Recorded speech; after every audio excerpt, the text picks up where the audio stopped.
personnel who had firsthand exposure to technologies of unknown origin. I did not want anyone to face further retaliation beyond what they had already endured. And unfortunately, a staff member ended up getting in some trouble because of that.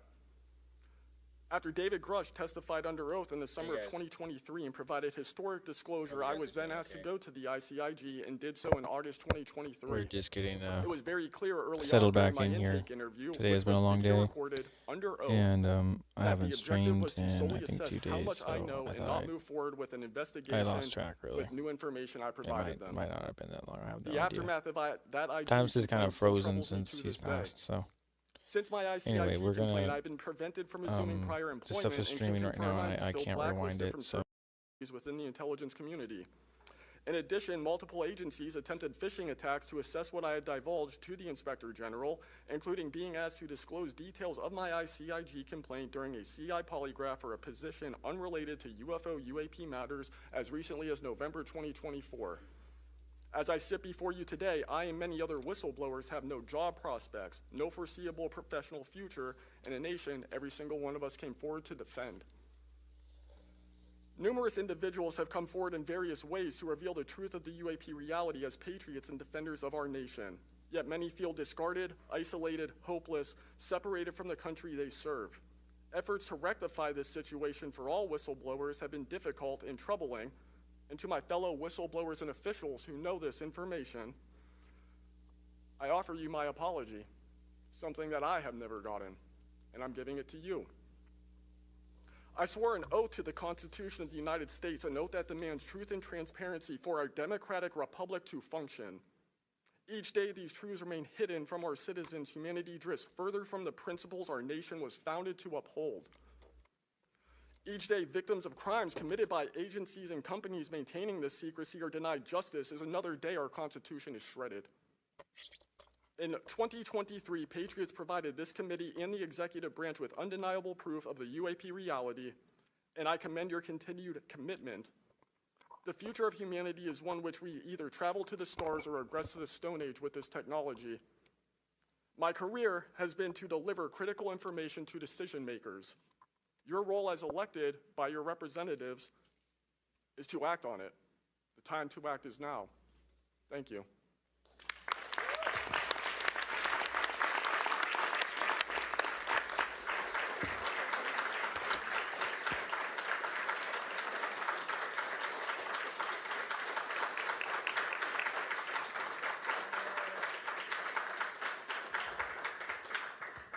Mr. Borland, thank you for your service to our country, and we appreciate you. And we are sorry about how you've been treated, and we will make sure that we try to rectify that situation.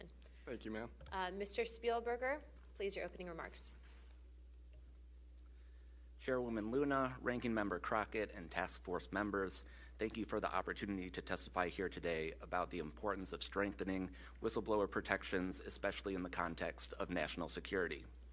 I am a senior policy counsel at the Project on Government Oversight, a nonpartisan independent watchdog organization that investigates and exposes waste, corruption, abuse of power, and when the government fails to serve the public or silences those who report wrongdoing.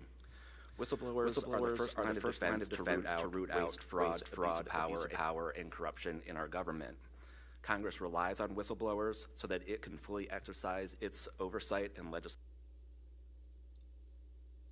Congress to support and protect whistleblowers. Doing so protects the country and ensures our government is more responsive and accountable to the people. National security whistleblowing in particular is a tradition going back to the founding of our country, and over time, national security whistleblowers and their disclosures have impacted some of the most fundamental issues and questions about how we wish to be governed and how our government can better serve its people. From the role the U.S. plays around the world to holding powerful actors accountable, government ethics and transparency, human rights and civil liberties, executive branch authority, First Amendment freedoms of speech and dissent, freedom of the press, and the public's interest and right to know. Despite this invaluable public service, blowing the whistle comes at great personal risk. Whistleblowers risk losing their jobs, careers, livelihoods, and reputations. They can face retaliatory investigations, lawsuits, and even serious criminal charges. and they can endure deep mental, emotional, and psychological harm. All of that risk to speak the truth, to ensure that agencies fulfill their core missions, and that they serve the best interests of the people.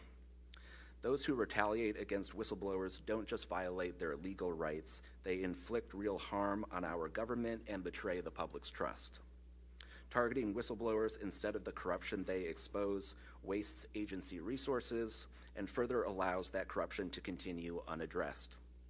It can instill a chilling effect across an agency, fostering a climate of fear and distrust, quieting dissent and free speech, and deterring potential whistleblowers from coming forward in the future. Whistleblowers are often some of the most dedicated and principled public servants we have because of their willingness to put themselves on the line to do what's right. And Congress has historically supported them, again, on a bipartisan basis, but unfortunately, whistleblowing has increasingly become more politicized, with support for whistleblowers often hinging on which party is in power and which party is politically inconvenienced by the misconduct being exposed. But to be clear, targeting whistleblowers individually risks undermining whistleblowing, period. POGO advises members of Congress on both sides of the aisle to focus on the evidence, not the individual. We will always need whistleblowers to achieve the government that best serves its people, because when people of conscience, integrity, and good character refuse to speak up out of fear, complacency, or self-preservation, and leave corruption to fester behind closed doors, that is probably the most dangerous risk of all. If we are serious about increasing government transparency and restoring the public's trust, we need public servants committed to the truth. Whistleblowers need safe and effective channels to make lawful disclosures. They need stronger protections against retaliation, and when they do face retaliation, they need a fair shot to be made whole. Congress has made strides to pass whistleblower legislation, and these laws need to be updated and expanded so that whistleblowers truly receive the protections they need, retaliators are held accountable, and we can achieve the type of government the people deserve. We strongly urge Congress to continue its historic tradition of championing the rights and protections of all whistleblowers. Thank you again for the opportunity to testify here this morning. POGO is committed to working with you and the Oversight Committee to address these critical issues. I look forward to any questions. Thank you, sir, very much. Additionally, without objection,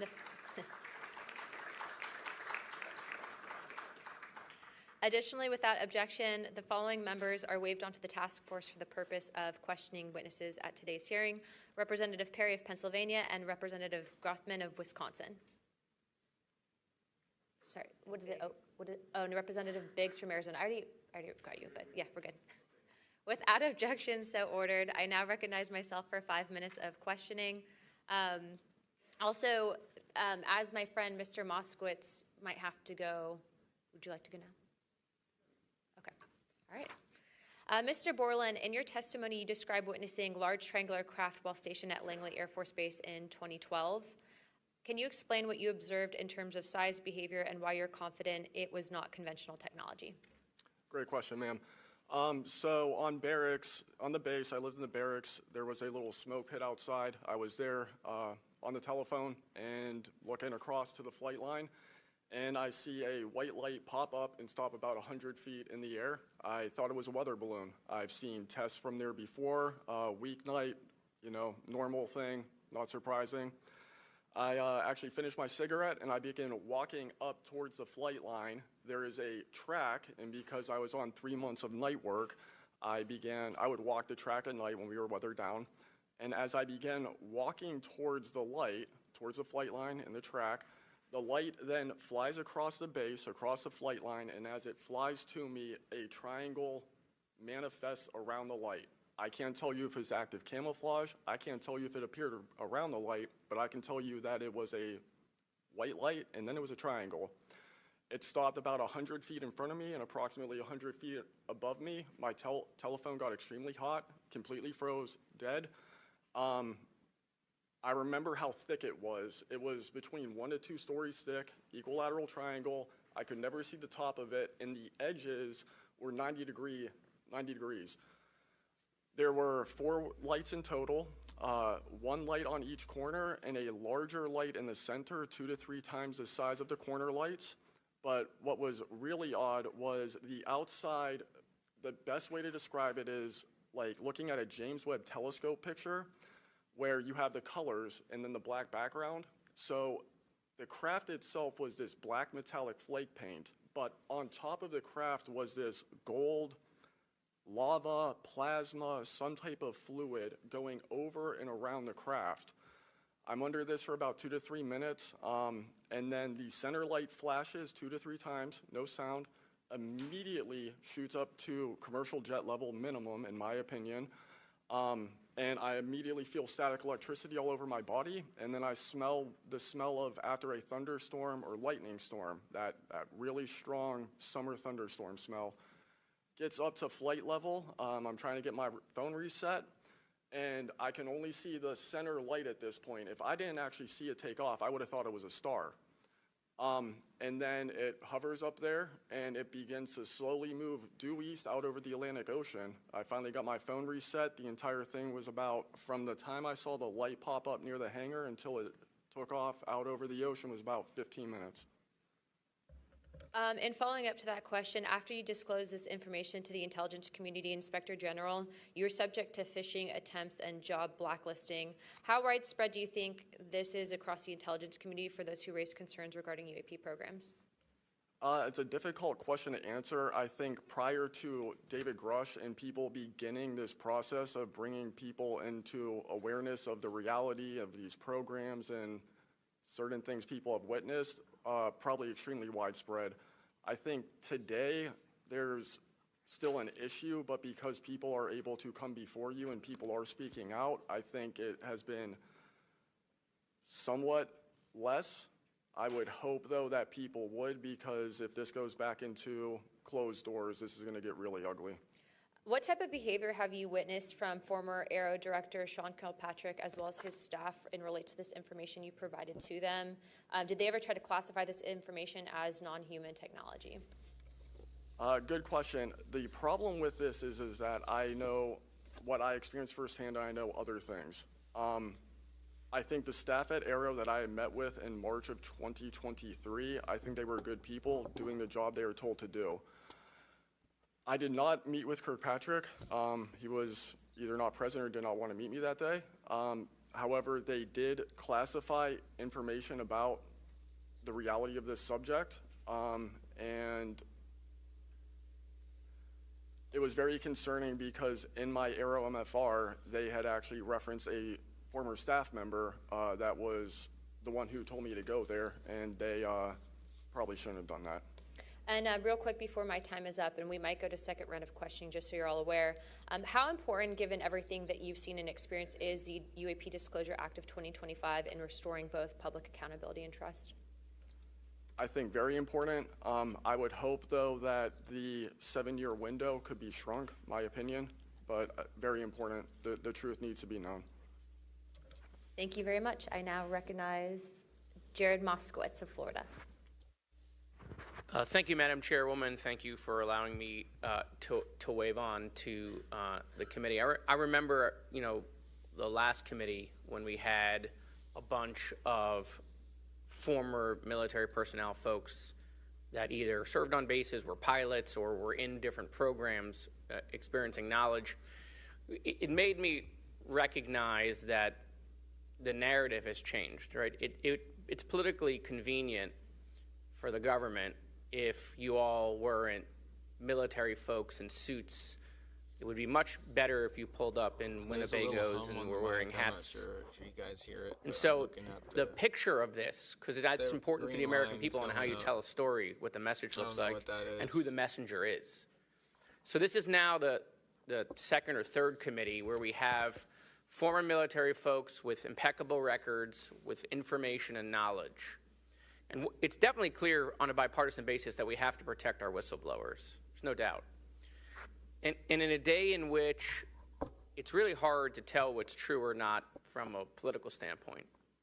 And so I don't really know what is true. I don't know on this subject. But I do know when we're being lied to. And we are definitely being lied to. There's just no doubt about that. Mr. Wiggins, I want to talk to you. I find your background and testimony compelling.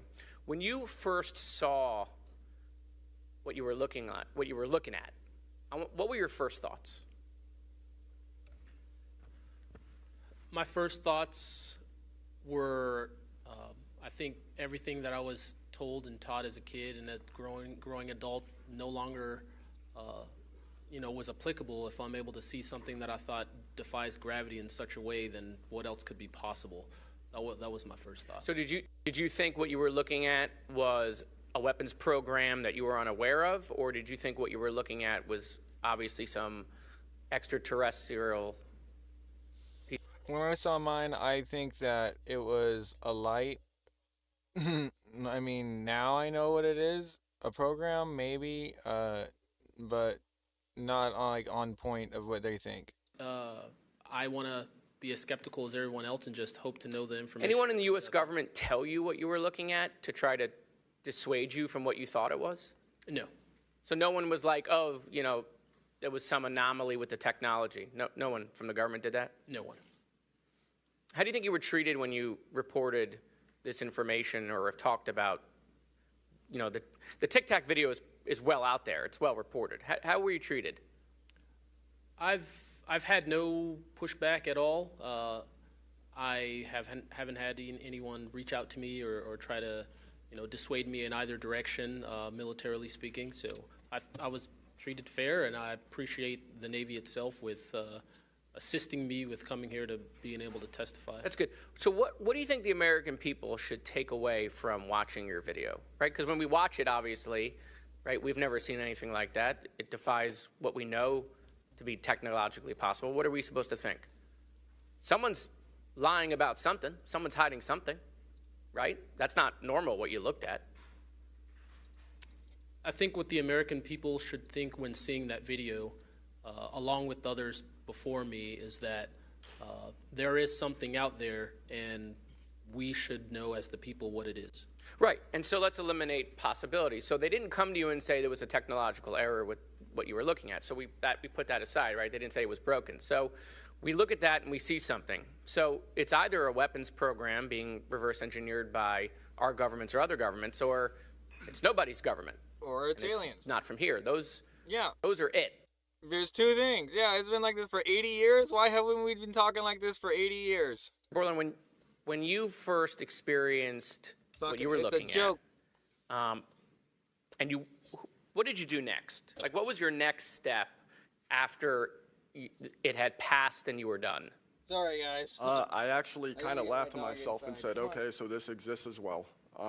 Worked in enough programs, been exposed to enough that I was like, okay, so this is a real thing. I went back, walked the track, talked with a couple of my friends about it. I did talk with some of my coworkers, one in particular, which I thought was a joke, and it definitely wasn't, was like, you probably should never say this to anybody. And then what happened to me happened, so. What about you, Mr., how do you pronounce your last name? Nusatelli. And sorry, I know I'm running out of time, Madam Chairwoman.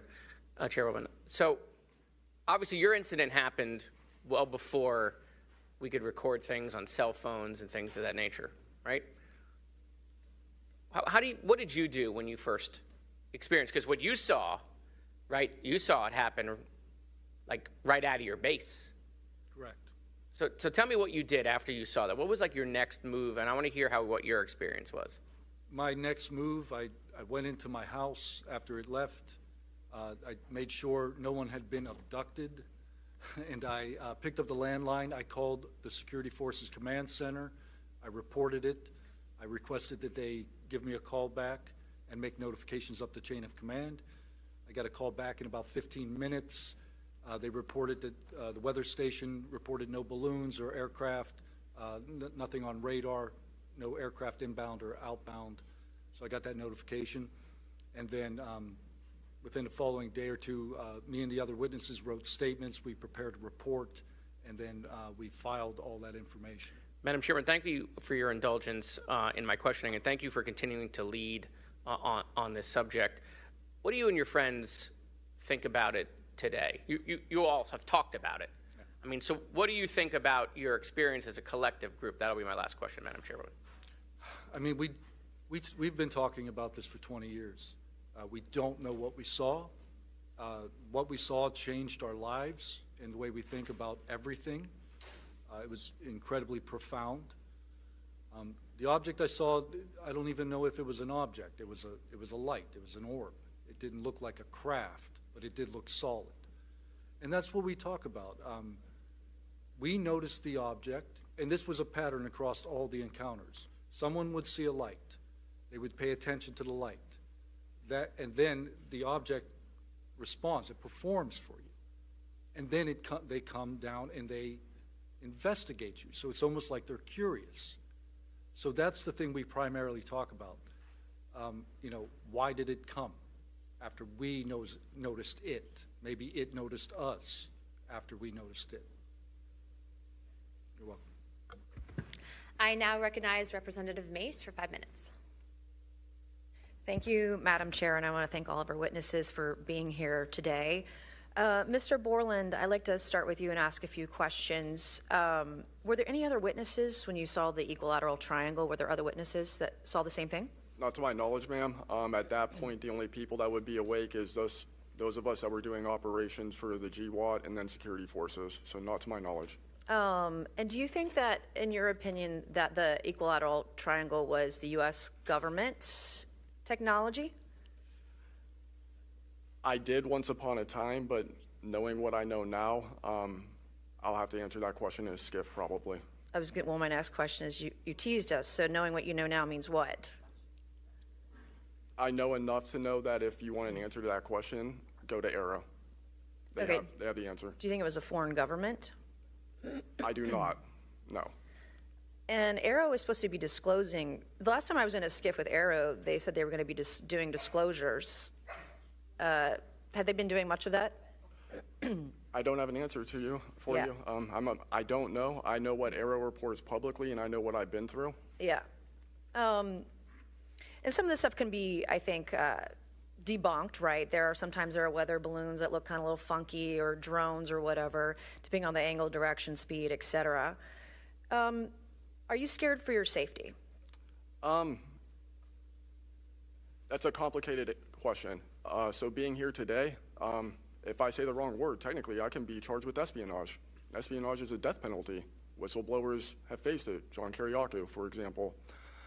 I am not scared for my physical safety in the sense of an agency or company coming to kill me, but I have no job. My career has been tarnished. I'm unemployed, living off of unemployment for the next 3-4 weeks until that's gone. So it's a complicated question. Have there been stories leaked about your life to try to discredit you in the public eye? As of now, I don't know. We know they did that to Mr. Grush. I am aware, yes, ma'am. They leaked his private medical information, horrific things. It is. Okay, you said in your testimony earlier with the chairwoman, you know other things. I guess that has to be mentioned in a skiff. It would. The other things. It would, pending I'm even legally allowed to speak on it, and the people in the room are even legally allowed to hear it.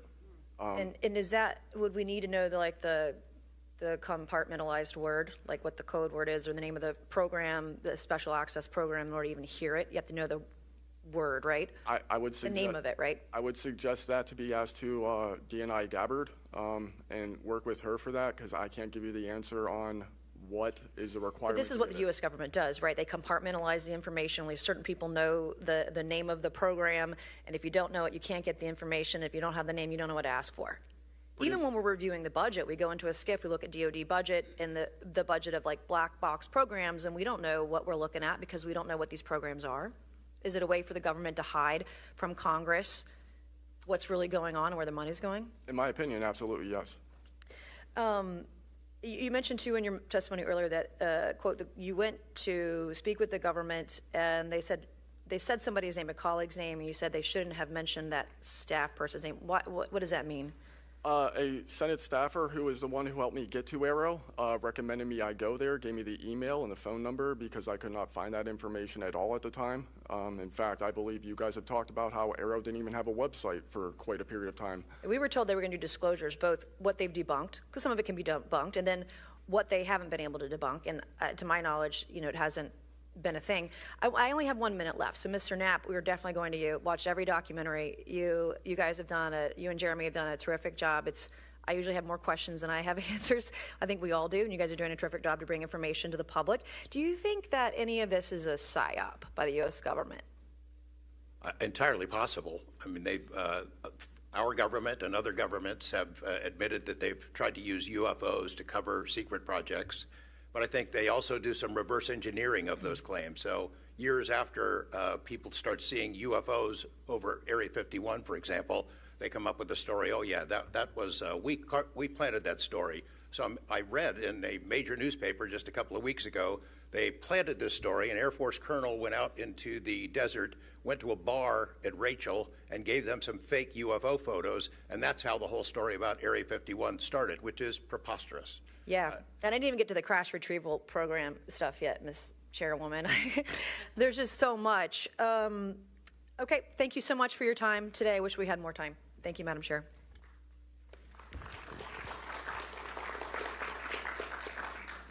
I now recognize Ms. Crockett for 5 minutes. Thank you so much, Madam Chair, and thank you so much to each of the witnesses that have come before us today. The federal government has had a long-standing overclassification issue in general. We all know that, from the assassinations of MLK and Malcolm X to the COINTELPRO and torture programs to now UAPs. The federal government has kept the American public in the dark about issues of immense public interest. The federal government has routinely made excuses for failing to provide transparency to the public, the most common of which is national security concerns. Mr. Spielberger, can you provide an example of when national security was inappropriately used as a pretext for classification? Congresswoman, probably one of the most infamous examples of that is the 9/11 Commission that found that overclassification was a key factor in the failure to adequately prevent the attacks of that day.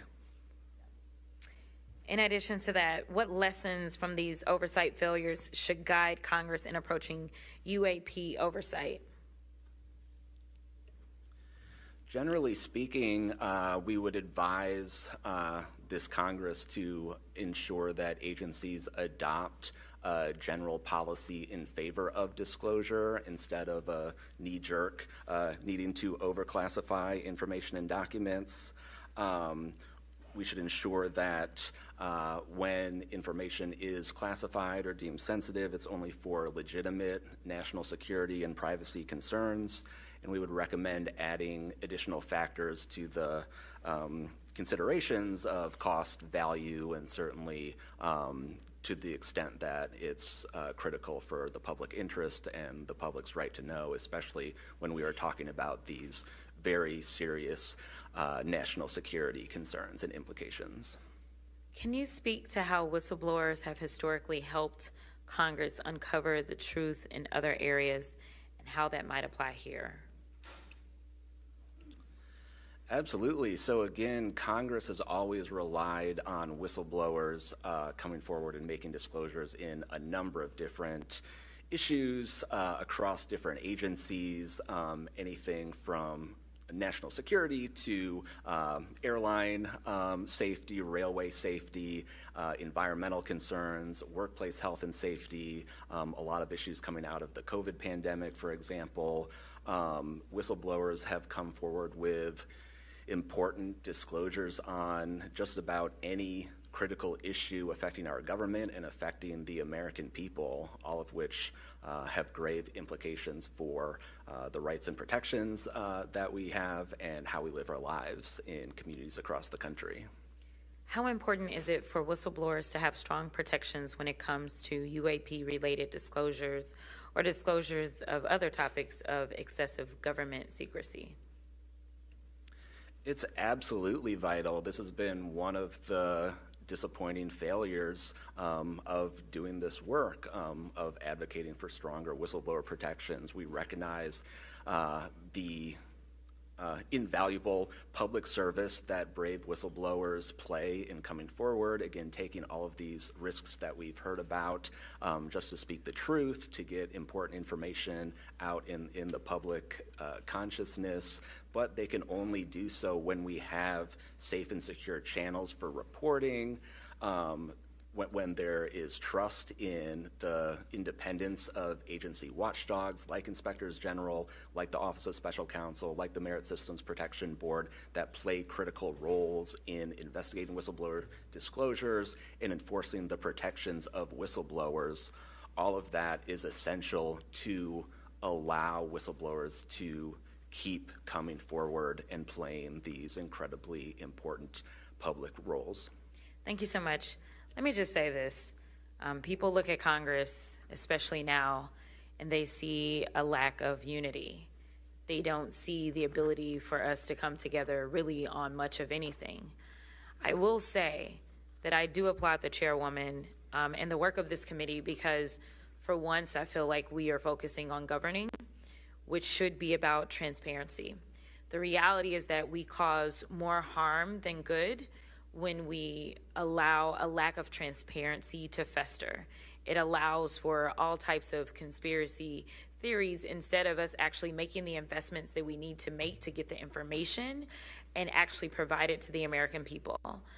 The reason that I wanted to focus on making sure that we answer some questions specifically around the protections of those that are willing to come forward is because the only way that we can make this government actually work for all of us is if no matter where you are in this federal government, you feel as if you are safe when you come forward with information of any issue.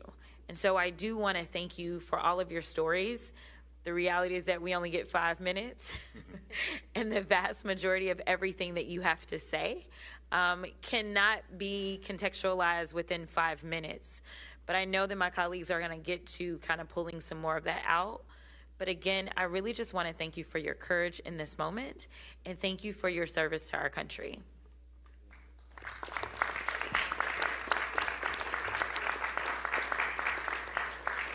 I now recognize Mr. Burchett from Tennessee for 5 minutes. Thank you, Chair Lady, and thank you, Ranking Member Crockett. I see a lot of friends out there, and I see a couple enemies, so I'll kind of remember that. But it's a pleasure being here. I want to remind people, too, this thing is an ongoing deal. We're not going to get this overnight. We've been fighting this battle, some of y'all, for 30 years and maybe longer. I hope we just keep focused on what we're trying to get to is total disclosure. We get a little wrapped up in a lot of things, but the government has something, and they need to turn it over to us. We pay their dadgum salary, you pay our salary, and you ought to get more out of us than you do. And that's what disgusts me about this whole thing. I think they're just trying to run the clock out on us, really.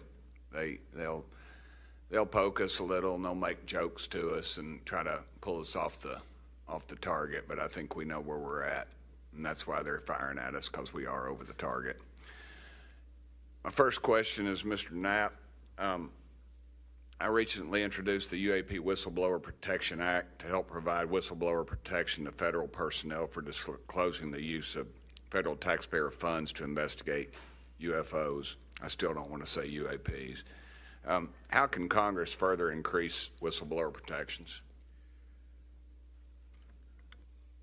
I think you got to unleash the dogs and go track down the money and where it goes, because a lot of this stuff has been moved out of government. Sure. As you know, Rep. Burchett, it's been given to private contractors who've stashed it away. They've had it for so long that there's nobody left inside government, or very few, who know where it is. And they do that to keep us from FOIA, correct? Yeah, it's to keep it from FOIA. And I think that the contractors who've had this stuff for a very long time set their own standards about who is allowed to know what. And it's a very small group that ever cracks that. I think Representative Luna has been looking at the use of classifications to hide things. I'm not sure that even this committee getting security clearances that should allow you to see this stuff would allow you to follow where it really goes. I worry about the people that are looking at it and don't even know what they're looking at. I mean, it's gone through so many, I mean, since Roswell, for instance. I mean, you think there's nobody even alive that was around any of that stuff. Yeah, so. I don't think they've made much progress from the people that I've talked to. I don't think they've made much progress in learning that technology. Might have made some, but you wonder, you know, the implication is tic-tac. Oh, yeah, that's ours. What flew over Washington, D.C. in '52, is that ours too? When are you going to break that out? You guys authorized tens of billions, hundreds of billions of dollars on weapon systems that can't do half of what we've seen UFOs do. So when do they break this out? If it's really a classified project, could change the world. I don't think they've made much progress, and I think they've been lying to us and to you and the rest of the world, and they're still doing it. Yes, sir, I agree with you. How did you manage to obtain the classified Russian UAP documents, and how did you get them back in the United States? Well, I met this Russian physicist who was in the United States lecturing. And I want to clarify that. I can't even take a thing of honey home on my airplane when I fly back to Tennessee. Yeah, so I did something pretty dumb. And I'm bitter about it, but go ahead. I did something kind of dumb. I met with these officials who, you know, during that time period, glasnost, perestroika, the Russians were trying to open up to the world, and I saw it as a window of opportunity, and it was. And we were able to talk these folks into providing us information that otherwise we would never have seen. Some of that was classified. I found out that they only stamped the top pages of these documents that were classified, so I just removed them. I removed those pages, and I carried them out. And if they'd caught me, I'd be in a gulag still. Yeah. We'd be saying, what happened to George Knapp? Oh, yeah. What happened to the Russians that came forward to you in 1993, and were there any repercussions for them? Well, there were. The first thing that happened when I talked about this after getting back and going through the files and things and sifting through it, the Russian physicist who had helped us introduced all these people wrote back and said there was a huge eruption, that there was the real right, far autocratic forces that wanted a return of the USSR had really go after these guys. They described them as traitors. Nikolai Kapranov, the physicist friend of mine, said, look, if this had happened 5 years earlier, we would be in prison. If it had happened 10 years earlier, we would have been shot. Right. Luckily, at that point, Putin was not in power, but none of those people that we talked to on that trip in 1993 would ever talk to me again.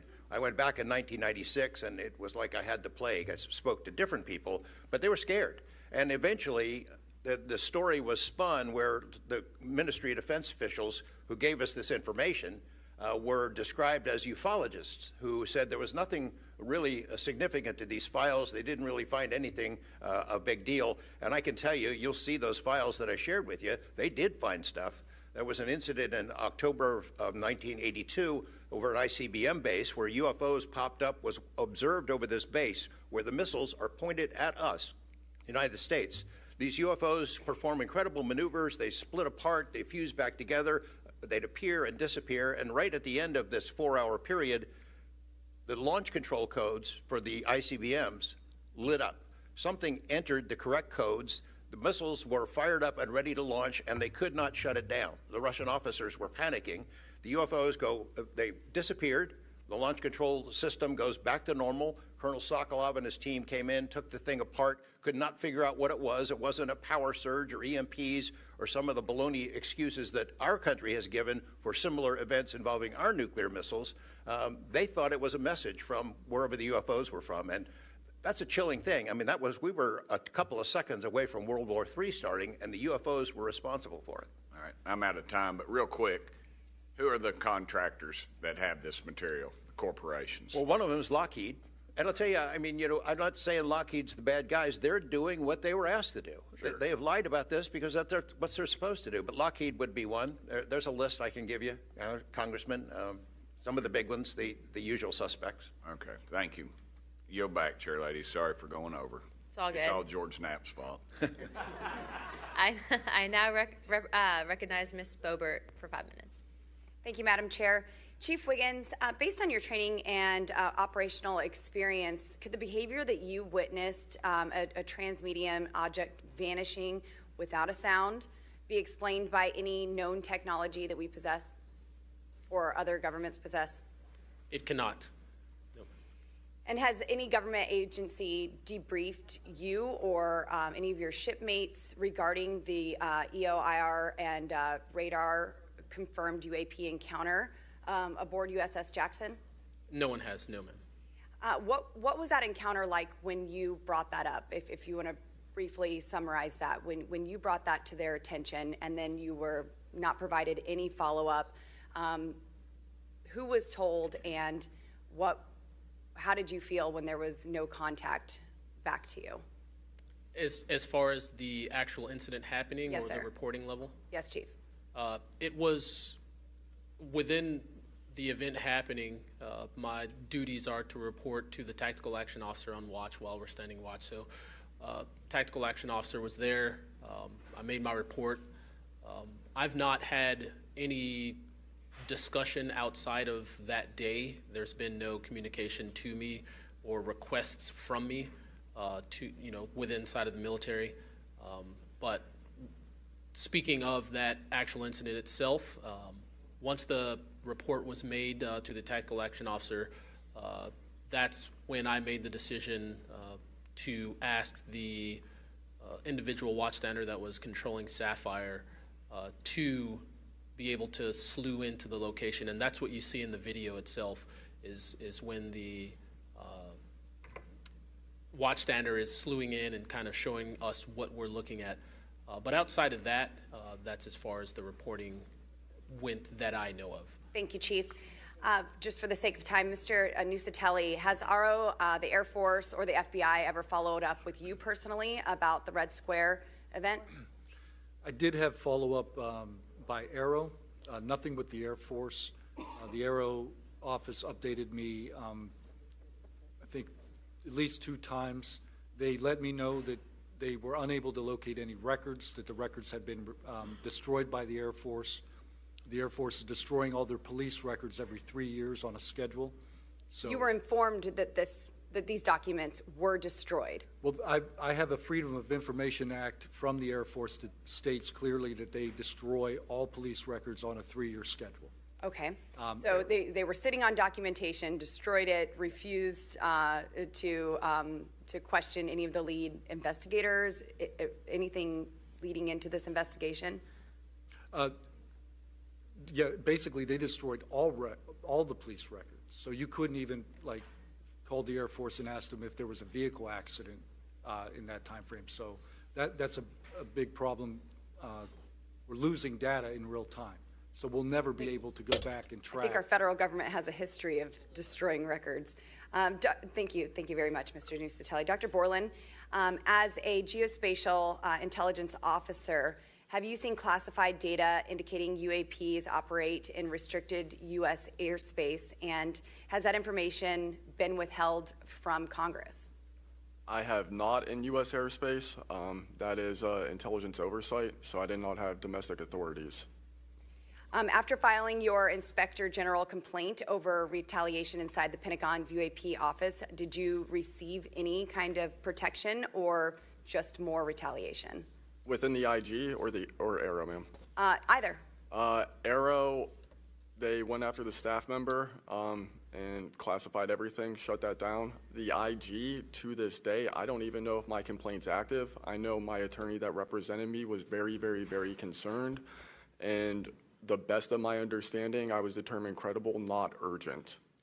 And do you think that experience would suggest that the internal UAP investigations may be compromised?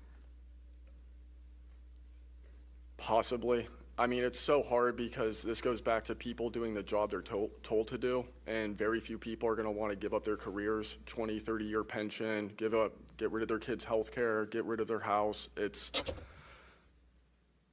possible, yes. Yes. Thank you very much, Dr. Borland.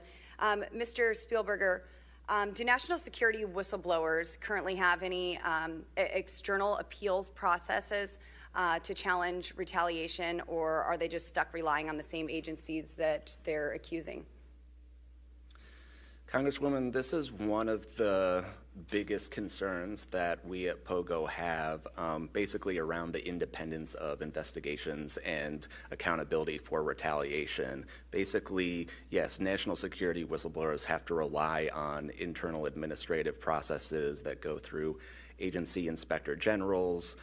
There are some differentiations, but the bottom line is that they are forced to rely on protection from the same agencies and people who they are alleging retaliated against them.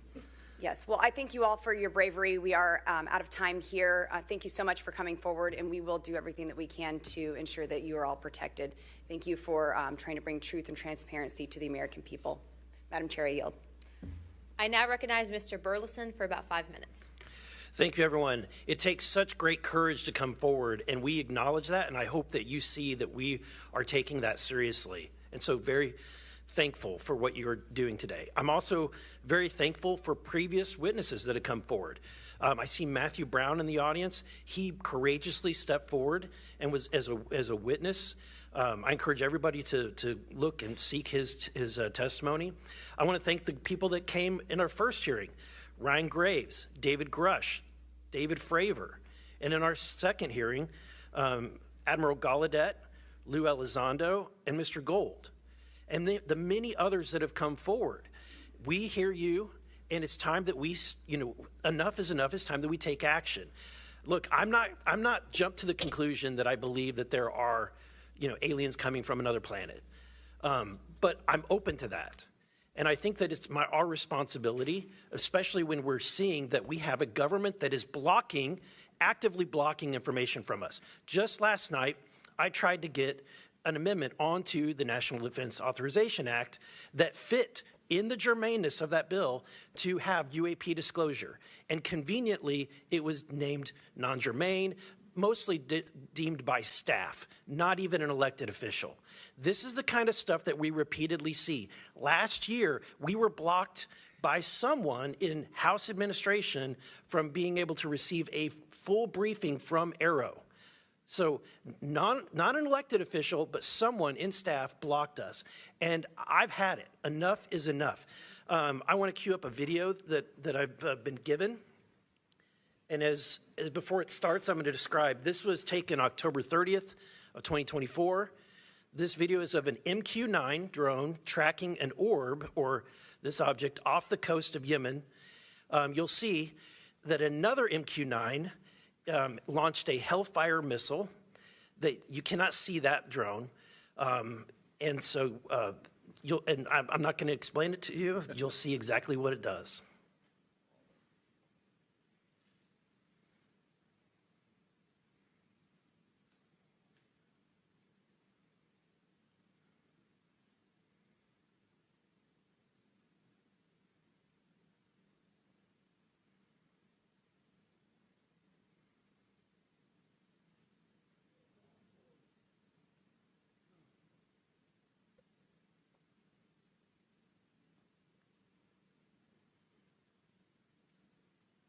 This is when it zoomed out, so you can still see it traveling.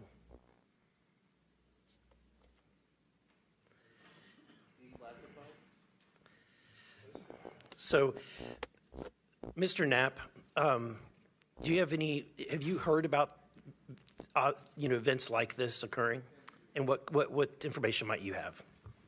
I have heard about events like this. I have heard about this event. Jeremy Corbell and I talked about it in one of our episodes a while back. We did not have the video, though.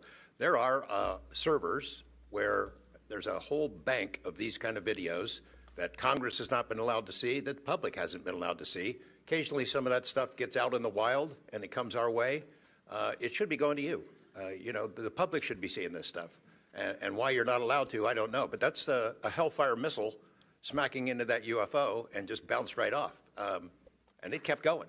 It kept going, and it looks like the debris was taken with it. Yeah, what the hell is that? What again, flies like that? Again, I'm not going to speculate what it is, but the question is, why are we being blocked from this information consistently? I want to ask this just question. How in the world, this is the document, I want to enter this in for the record if it hasn't already been entered, Madam Chair. The document that you provided on thread 3, This is a huge file. How in the world did you smuggle this out of Russia? Carefully. In your socks? I don't think I want to be really specific about it because I might have to go back there and get some more sometime. Although, Okay. No, that'd be crazy to do that. Well, I took the top pages off that were stamped with the security signature, and I carried them out on my person. But the rest of them I just threw in my suitcase and threw some caviar in there as a distraction as well, and hoped for the best. Otherwise, I'd be a citizen of Siberia right now. And you had you reported James Lakatsky came to you with government possession of NHI craft and how they ultimately gained entry. Can you testify to the veracity of that claim? Dr. Lakatsky is an honorable man who served most of his career with the DIA, a very trusted, high-level rocket scientist and intelligence analyst who inspired the OSAP program, as I said earlier. And in full disclosure, I've co-written 2 books with him. He dropped this on myself and our other co-author out of the blue. And it took 14 months for us to get DOPSR approval for him to release 2 sentences on that. He said this craft, we had managed to get inside of it. It had no wings, no rotor, no tail. It had no fuel tanks. They didn't know how it flew or how it was operated. It clearly looked like it was aerodynamic, but he would not go further. He's a by-the-book guy, and until he gets clearance to say more about that, I don't think we're going to hear much more. But it's not ours. It wasn't ours. We didn't make it. We didn't know who made it and how it was built and how it operated. We've got at least one, and I don't know. I think that's enough confirmation that we do have recovered discs and materials. Lastly, Mr. Borland, in the classified realm, have you been exposed to undeniable confirmation of NHI technology? And then my second question is Base Systems involved in any way with reverse engineering exploitation of non-human intelligence craft? Yeah, we're gonna have to have a conversation this Skip for that. Whether I'm legally even allowed to answer that, and whether you're even allowed to hear it, sir. Okay. Again, you can sense our frustration. And so I just want to thank you for coming forward. We will continue to fight because, look, this is about making sure that this government belongs to the people and restoring the republic the way it was intended to be. Madam Chair, I also have further witnesses of courageous individuals. It was given to me by Dr. Stephen Greer, including Michael Herrera and his testimony.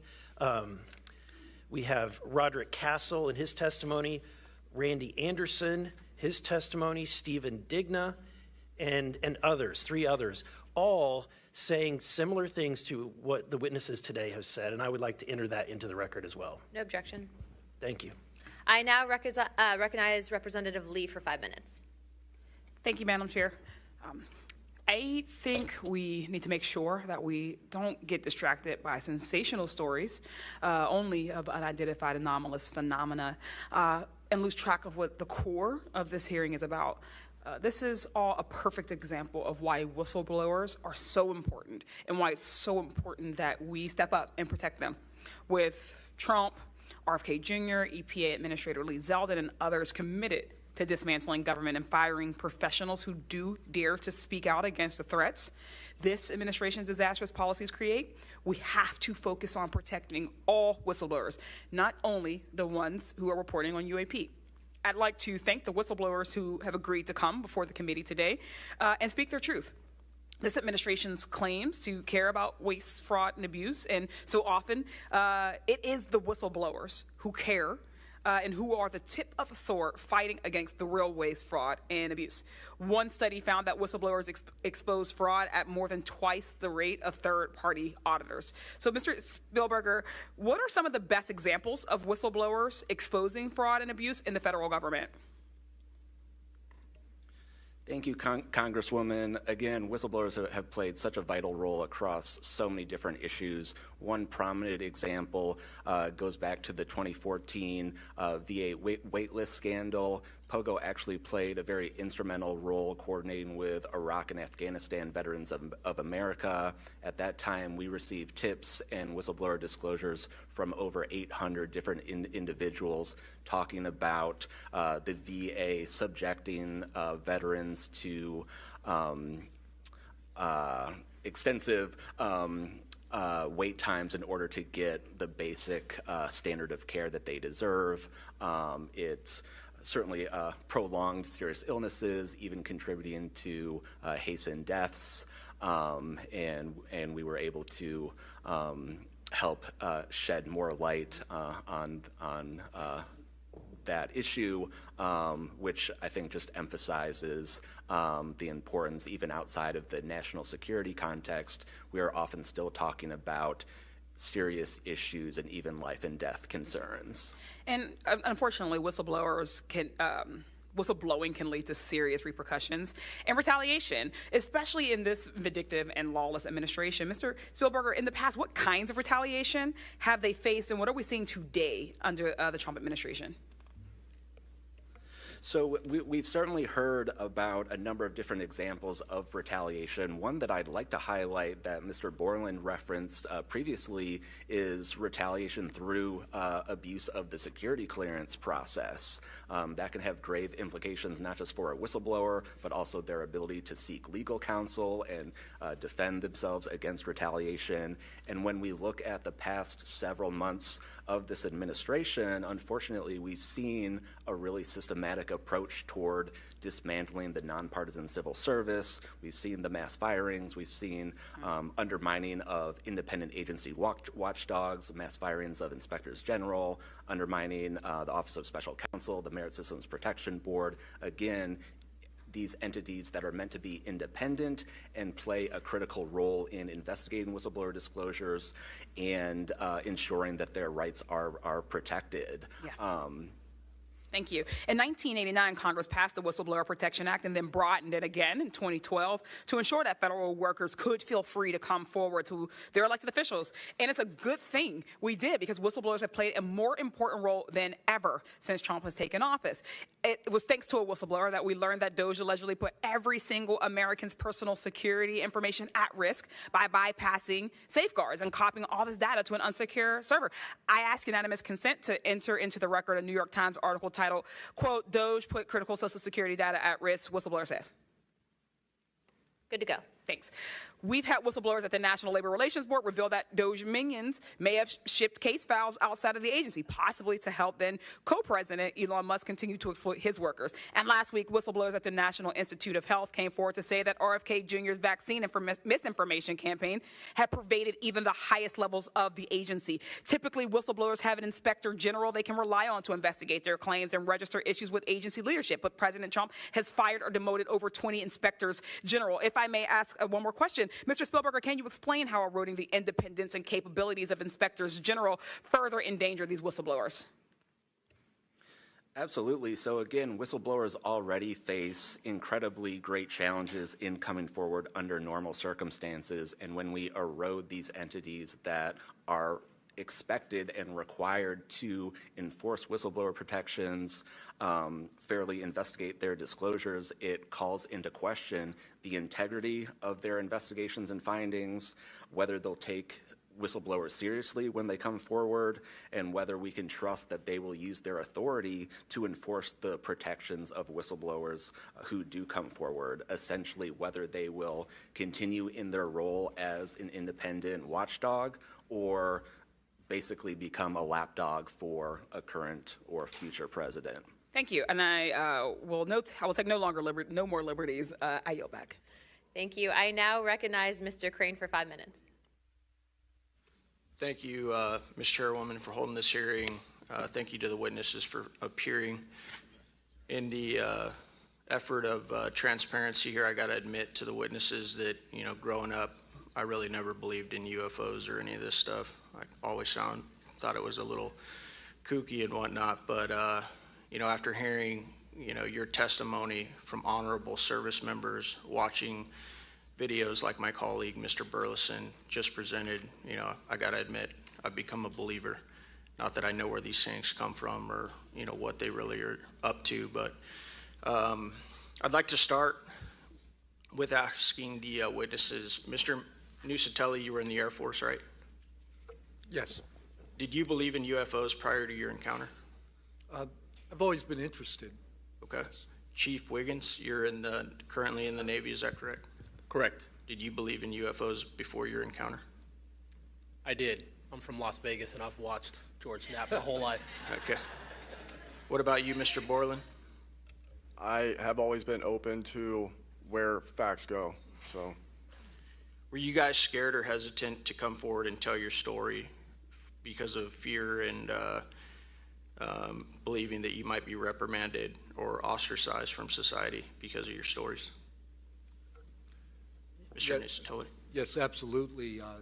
I probably would not have come forward if I didn't have documentation to prove some of my story, and I also wouldn't have come forward without the people that paved the way for us in, the first congressional hearing. So, Chief, what about you? Once I got the okay from the Navy from top down, that gave me a level of relief. Prior to that, I didn't have any thought left or right of that, but thank the Navy to give me the go-ahead, and that gave me the relief that I would not have any level of reprisal or anything happen to me. Mr. Borland, how about you? Absolutely. I mean, after I went through everything, it was pretty clear that I caused a major issue in the executive branch, so I did what I was supposed to do, and that's why I haven't spoken publicly. That's why I'm happy to be here. This is how I wanted this to be done in regards to me. Mr. Borland, why do you think that you faced reprimand and discipline for your effort to come forward and be transparent about what you saw? About what I saw is the reason why I got into what I know and has been disclosed to Aero and the IG, and I think that information, well, it was labeled an extremely sensitive national security issue. Thank you. Mr. Knapp, I've watched many of your videos on Joe Rogan and other places. One of the big questions, I think, for many of us is why do you believe that the federal government refuses to be transparent about this issue? I think there's probably multiple reasons. At the start, when these things first started invading our skies in large numbers, we were scared. It was right after World War II, and we didn't know what they were, and they didn't want to panic the public, and that was probably a good call. Over time, I think the lying sort of became institutionalized, Flights over Washington, D.C. in 1952, they're seen, they're captured on radar, jets are chased after these objects, and then we get an explanation it was a temperature inversion. And those kind of lies have been told for a long time. What was told to me by an investigator from Congress, a guy named Richard D'Amato, who was sent after this story by Robert Byrd and Harry Reid, he came out to Nevada, tried to get into Area 51, did get in there, looked around, talked to people, trying to get to the bottom of it. He believed that this program, reverse engineering, et cetera, was inside, had been moved inside these corporations. And he said, when this comes out, people are going to go to prison. And he meant people who were basically misusing legitimate national security funds, tens of billions of dollars, in order to keep this cover-up going. I also believe there's a legitimate reason for the cover-up in that there is undeniable connection of national security involved in this technology. If we are racing for it to master that technology against the Russians and the Chinese, which is what I have been told by Senator Reid and many others, then it is a race that's critical to our survival. There could be a form of disclosure, I think. Yes, it's real, it's from somewhere else, without revealing all the details that would allow someone else to have an advantage in the race for this technology. Thank you. Finally, I'd like to enter into the testimony a letter I sent to the DoD regarding the case of Major David Charles Grush, a UAP whistleblower who's been extremely helpful to this committee. Unfortunately, due to his participation in the disclosure of UAP, he suffered reprisal like the removal of his clearance, denial of promotion, and loss of medical retirement. I wrote the DoD on July 24th, 2025 on behalf of Major Grush, and I'm still waiting for a reply. I appreciate any help the committee can offer to get a response. Thank you. I yield back. Without objection, we'll be following up with the DoD after this hearing. Thank you, Representative Crane. I'd next like to recognize Representative Gill for 5 minutes. Thank you, Chairwoman Luna, for holding this hearing, and I'd like to yield a minute of my time to you. Perfect. My first question is to Mr. Knapp. Mr. Knapp, how do we know that the files that you obtained from the former Soviet government are not BS and just given to you as a disinformation campaign against the U.S. government? Yeah, it's a good question. So I shared some of them with the Senate Intelligence Committee when I first got back because that was requested by the Russians who shared some of that information with me. Secondly, I gave all of that material to the DIA through BASS, the OSAP program. Sorry for the acronyms. Can you name names real quick? Sorry. At BASS or OSAP? Who did you give them to directly? I gave them to Robert Bigelow and to Jim Lukatsky. And they hired a whole team to go through them and retranslate them and analyze it, and they created a structure of how the UFO programs in the USSR and Russia were put together. They said they were real. The other person who said they were real is David Grush. Noted. Thank you. Representative Gill. Yep. And thank you. I'd like to yield the remainder of my time to Eric Burleson. Thank you, Representative Gill. Mr. Wiggins, Chief Wiggins, in your view, what mechanisms, such as internal protocols, witness debriefings, or cross-agency documentation, should be better established in order to ensure that such a credible sighting, like the one that you have given, are preserved and made available to oversight bodies like this? Thank you, sir. As a active duty Navy member, our mission is to carry out the ship's mission or the command's mission. And we, on a general basis, don't have knowledge of what to do when we see things like this. We just don't. We're there to do our mission and do what's told of us, right? So I think what would be important is giving active duty members a clear way of being able to report things like this to where it gets to this point. And ensuring that we have a standard level of understanding that there wouldn't be any level of reprisal or anything happening.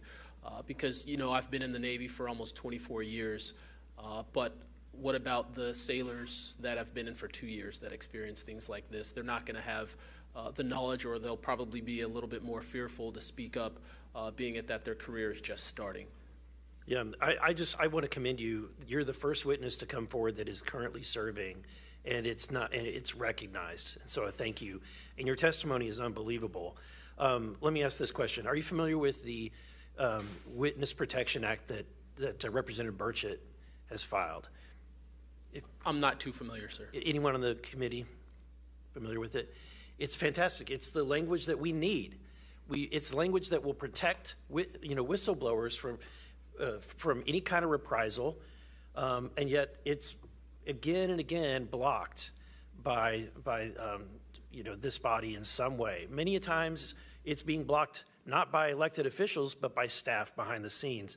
And the other bill, the UAP Disclosure Act, which was filed last year, Senator Schumer, who I cannot believe that there's a topic that he and I agree on, but he and I agree on this topic. He has sponsored it in the Senate. He put it on the National Defense Authorization Act last year. Remarkably, I can't get it on it was stripped out by the House last year, and I can't get it onto the bill leaving the House this year. Mr. Knapp, how far would that bill go to actually getting the answers that we need? Pretty far. I think that they're still going to have roadblocks. You know, the keepers of the secrets, the private companies that have been doing this job for intelligence agencies for a long time, are not going to cough it up. You'd have to force it out of them. And whether you can get them to admit that they have it or not, I mean, they're supposed to lie about it. They've been lying about it. More power to you. I hope it works. I hope it passes this time. But it's a daunting challenge to get them to open up after lying about it for more than 75 years. Yeah. And then finally, Mr. Borland, when you engaged with Arrow in 2023, you noted that their public statements did not match the reality that you and others had witnessed. In your assessment, what were the key limitations of Arrow? You know, I would put it to you this way. The statement Arrow has made is scientific evidence of extraterrestrials. Scientific evidence requires a scientific control. Extraterrestrial is an entity on another planet.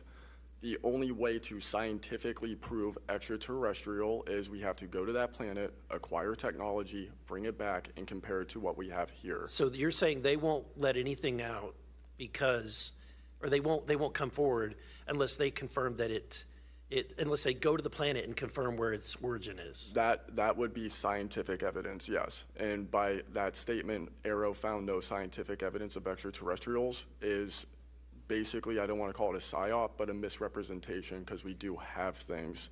But making that statement is not technically a lie. It's a misrepresentation of the full truth. Thank you. Madam Chair, may I, just since we're on that topic real quick, how do we get to these other planets? How do we pass the Van Allen radiation belt safely? Good question for you. I cannot answer that for you. Thank you. I would now like to recognize Mr. Perry for 5 minutes. Thanks, Madam Chair. I think I'll start with maybe Mr. Borland. So you have a clearance, right? You're in uniform, you have a clearance. When did you leave service? What year? I left in 2013, February 2013. Who was the president, if you recall? 2013 would have been President Obama, sir. Wasn't President Trump, right? No, sir. Okay, so you have a clearance, right? You're serving in uniform, you have a clearance. Yes, Your sir. story, I think many of us are kind of picturing the scene. You walk out in the flight line, having a smoke, this event occurs. Do you have the perception, at least I do, based on your story, that this involves the U.S. government? Whatever you saw involves the U.S. government. That is 100% my opinion then and now. And was there an after action? Do you do a daily debrief of the activities of the day? Was any of that recorded? Was there a conversation with the command? Was there any documentation that you know of at the time? Not to my knowledge. I mean, like I said, I talked about it in on the ops floor, and a couple of people had pulled me aside, some older enlisted, and were like, you probably want to keep that to yourself. So did you get the impression that they knew what you were talking about, just didn't want you to harm your career or seem crazy, or that they didn't really witness? Did you know anybody else that witnessed what you saw? Again, not that night. Like I said, the only people that would have been out there would have been security forces, and then those of us that were doing ops. Security forces in uniform or contract? Probably both. Did you talk to them? Did anybody talk to them in an after action? Not to my knowledge, sir. Was there any interest in the command to determine and verify what you saw? Not to my knowledge, sir. It's unfortunate. Chief Wiggins, thank you for your service. Gentlemen, thanks all of you for your courage to be here. Your story's a little bit different. Sounds like it, well, for both of you guys, and also Mr. Nusatelli, if this were sanctioned by the U.S. government, even though you have a clearance, but it's classified above the clearance level, do you see any reason why they would allow you access, being present, viewing it, hearing it, being around it? Like, what is this, an accident? Like, does the U.S. government make these kind of accidents? They make accidents, mistakes like this? Like, we're doing this test of this new system, and we forgot these guys were standing here. Does that sound like something that the U.S. government would do? No, sir. Some of the launches we were doing were like $5 billion projects that had taken like 10 years to develop the technology. And these objects were coming right up to the launch pad. So any kind of mistake, I mean, it could cause a catastrophe. Right. So it's very confusing why these objects would be operating in and around our bases or during training exercises. So it would lend you to believe that the U.S. government had nothing to do with whatever it is you saw. Correct. They wouldn't want it there because it would potentially interrupt the proceedings at the time. Was there an after action? Was there a discussion by your command was there an investigation? It's pretty significant activities that you were involved in. Was there an investigation that you know of? We conducted investigations in real time. Right. And we document all the evidence, but as far as anything from higher up, I don't know if there was an investigation done. No information came down on what we should do. Were you ever interviewed at someone else's request?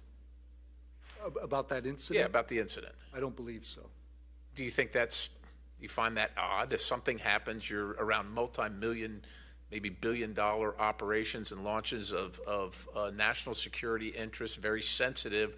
There's an anomaly in the operation. The only person witnessed it saw a UAP at Vandenberg at that time frame that was interviewed was the one that witnessed the thing land. Why wouldn't, well, I don't know why I'm asking you, but it seems to me that we would want to interview everybody associated, even not associated, to find out if they were associated. Chief Wiggins, how about you? Did anybody, was there an investigation? Was there an after action? Was there documentation on the incident that you were privy to? No, sir, not that I know of. And in my previous experience as an operations specialist, all operations that I've been a part of have been deliberate. So yeah, they're and deliberate operations, after the operations, you conduct an after-action review, or that's what the Army calls it. I don't know what I imagine the Navy has something similar to determine your weaknesses, your successes. Do you do that in regard to this incident? No, sir. The Navy calls it after-action reports, and not to my knowledge was there an after-action report of this incident, sir. It's unfortunate. Thank you, Chair. I yield. I now recognize Mr. Biggs for 5 minutes. Thank you, Madam Chair. Thank you to the witnesses for being here today. I'll tell you that today's testimony should alarm every American, no matter their views on UAPs. This isn't simply about UAPs. It's about government integrity, responsible use of taxpayer funds, and Congress's constitutional duty to oversee the executive branch. We've heard evidence of critical information hidden in special access programs, off limits to virtually every elected representative, and certainly to the public. Credible witnesses report retaliation for speaking out. These are clear attempts to silence those who are exposing the truth. We must protect the whistleblowers. And decades of government disinformation have eviscerated public trust. So this isn't a partisan matter, it's a constitutional matter. And when you talk about the VAs, Mr. Spielberger, and all the problems that they had, the hub of that was Phoenix. And they went after the whistleblowers there. And that was under the Obama administration. So it doesn't matter which administration, which party, both parties have got to come clean, particularly on this. So if the government thinks it can hide the truth and punish those who speak out, Congress has to keep pushing until the facts, whatever they are, wherever they lead, come to light. I'm going to go to you, Mr. Knapp, first. You've interviewed numerous UAP whistleblowers over the years. The question is, how do you verify their claims before deciding they're credible enough to report on? It's a combination of factors. First, you check their credentials. Did they really serve where they said they did, and did they work where they said they did? Are there any other witnesses? Is there visual proof, film, footage, things of that sort? You ask the people around them that know them, that used to work with them, if they're credible people. That's one way. You know, I think about Arrow, the organization that this body created to deal with witnesses and whistleblowers. I hope I'm not taking too much of your time here, but they invited people to come forward, service members who knew, saw things and had experiences. And I can tell you that the people that I have talked to who went through that are deeply disappointed. There was a guy named Bob Jacobs who was a lieutenant attached to Vandenberg in 1964. His unit would record missile tests. They recorded all of them. On one of these particular tests, a UFO comes out of nowhere, zaps what looks like a laser beam at what would have been a nuclear dummy, a nuclear weapon, and disabled it. And he is called into the commander's office. Two guys in suits clip that film footage out that shows the UFO, and he's ordered to never talk about it. He comes forward to Arrow. He heeds the call, thinking he's doing his duty as an American to tell that story, and they completely dismissed him. They made up a story that they had tracked down the original footage, and there was nothing like that in it. Well, there was no original footage. It had been taken away the day the footage was recorded. He's deeply disappointed. People like Bob Salas, who had worked at a nuclear ICBM base, who saw UFOs flying over the base, and these missile silos were taken down. He went to Arrow, too, and was completely disregarded. It almost looks like Arrow operated as a counterintelligence operation to get people to come in, tell their stories, and then discredit all of them. I can't imagine that any whistleblower or witness will ever go to Arrow again because of what happened under the first director, who's now long gone, but still seems to act as the spokesperson for that organization. And I would say, Madam Chair, maybe at some point we need to really dig deep into Arrow, and I would encourage us. Oh, I'd be happy to send maybe a subpoena to Mr. Kilpatrick. That'd be done. Mr.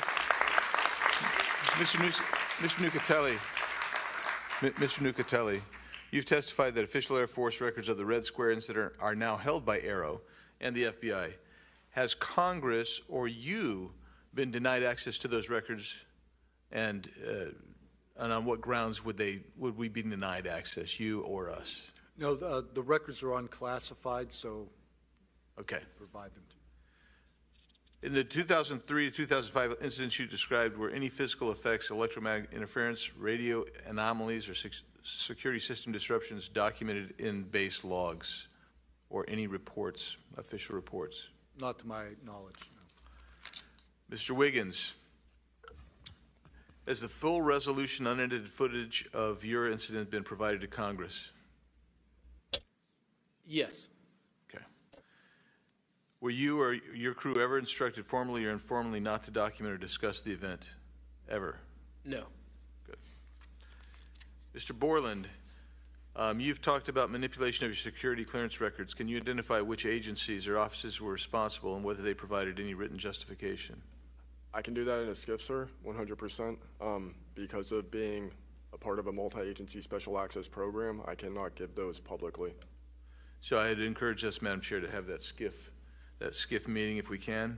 And then, Mr. Borland, again for you. You testified that you withheld certain sources and methods from Arrow due to mistrust. Can you give us some specifics that led you to believe they were misrepresenting the truth? Well, as I said already, what I said about scientific methods, scientific control, extraterrestrials, I mean, I know what I've seen, I know what I know, and I know it's true. So any agency that's going to go public and try and manipulate the public perception of this subject in such a way that it is negative when I know the truth about it is why I had extreme reservations with it, and also what I've been through and other whistleblowers and people in the know about this subject have been through. So, Madam Chair, thank you for letting me wave on. I think the key thing there you talked about was manipulation of message, manipulation of narrative.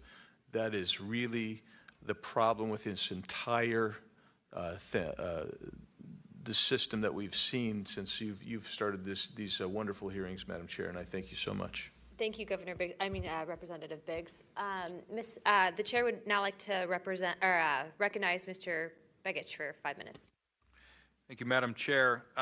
First question, Mr. Borland, earlier today you mentioned that in a skiff you would be able to discuss whether a member of Congress is actually legally able to access certain information. Under what authority would a member of Congress be restricted from accessing information on this topic, even within a skiff? I would suggest reaching out to Director Gabbard and speaking with her about that. I'm hopeful that this goes back to the executive branch and who even has authority. Unfortunately, I can't give you a 100% solid answer because I don't even have that knowledge. Next question to George Knapp. What is the estimated annual budget, your view, for the program for investigating or reverse engineering UAP-related technology, including official, misappropriated, or black budget funds? I wouldn't have a clue. I don't know of any person that's ever seen it. Does anyone on this panel wish to address that question? Okay, moving on. Are any of you willing to name specific gatekeepers within the root cell of the UAP-SAP Federation?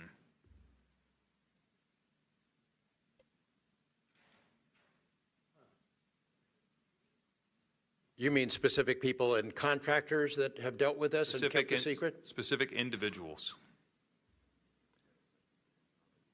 Well, one of them was named Dr. James Ryder at Lockheed.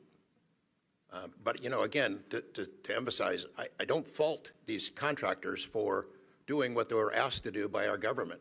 They're supposed to lie if people ask about it. And the intelligence agencies who gave this stuff to them, CIA, I think primarily, told them to keep it quiet, and they've done that. And I suspect that they'd like an off-ramp, that they'd like some help with figuring out this technology at some point. And this is, again, available to anyone, is there a security classification guide for UAP or NHI?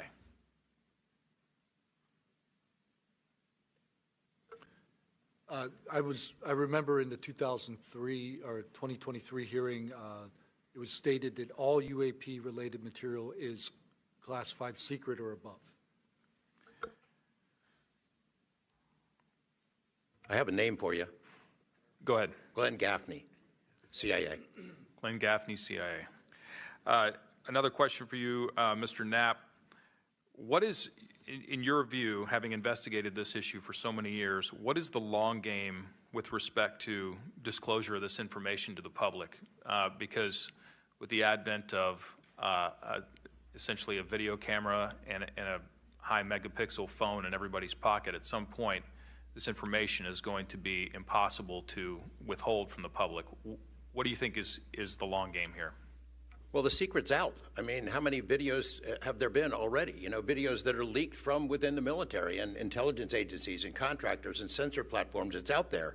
But they have the high ground. The people that don't want us to take it seriously dismiss it, discredit the witnesses, come up with a cover story. I mean, it's been out there a long time. The public senses that it's real, and the people in authority dismiss them. It's a game that's been going on a long time, and I don't think they're ever going to release it. I think that there's an attitude among the people that have been involved in this for a long time that the public doesn't deserve to know, and that the public probably can't handle it, but they can. Final question, again, this one's open to anyone who'd like to answer it. Describe your understanding of the org chart or lines of control within the executive branch with respect to these topics.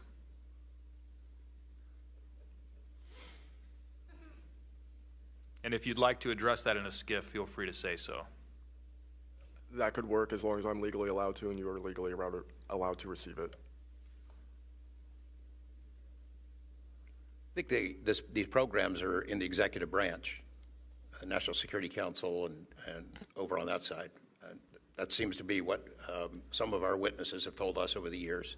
So you can, Congress can file all kinds of requests. The FOIAs can be filed with the Department of Defense, Department of War now, and they can honestly say, well, we don't have it, because they don't have it.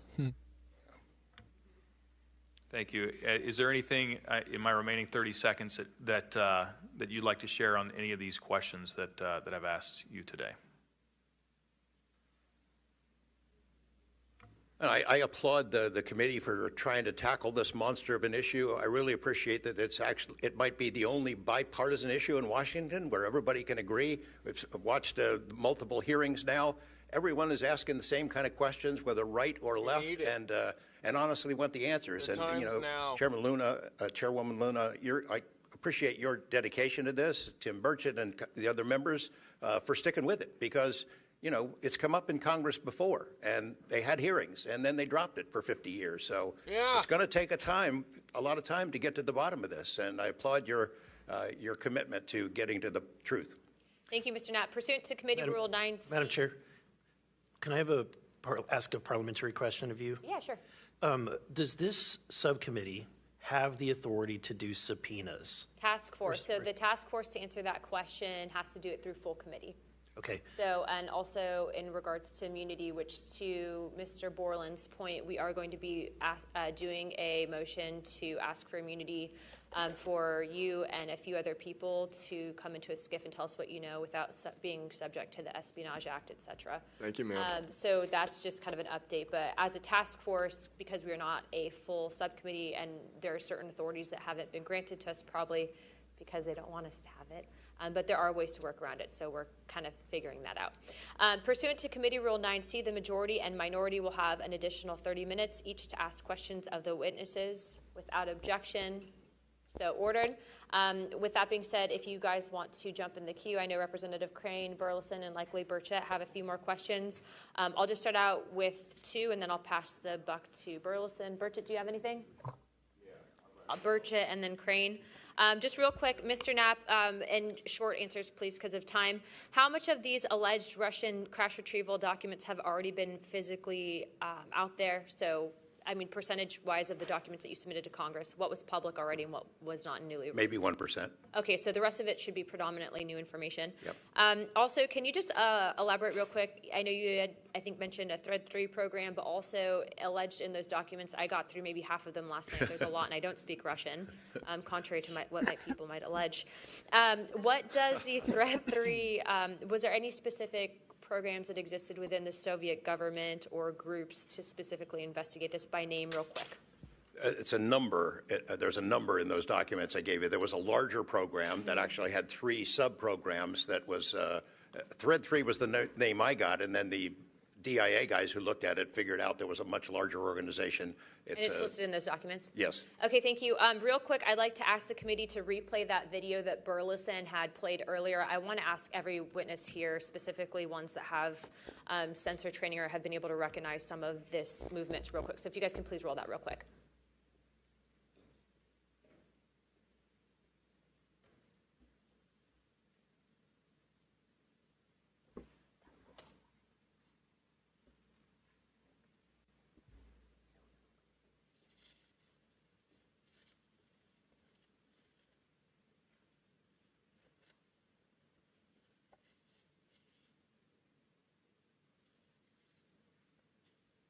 Okay, while this is still rolling, Mr. Nusatelli, real quick, United States government arsenal that can split a Hellfire missile like this? No. And do whatever blob thing it did and then keep going? Nothing? Nothing. All right, how about you, Chief Wiggins? Nothing to my knowledge, ma'am. Okay, and how about you, Mr. Borland? I prefer to answer that in a skiff. Okay, does this video scare you guys? Yes or no? Yes. Wiggins? Yes. Nat?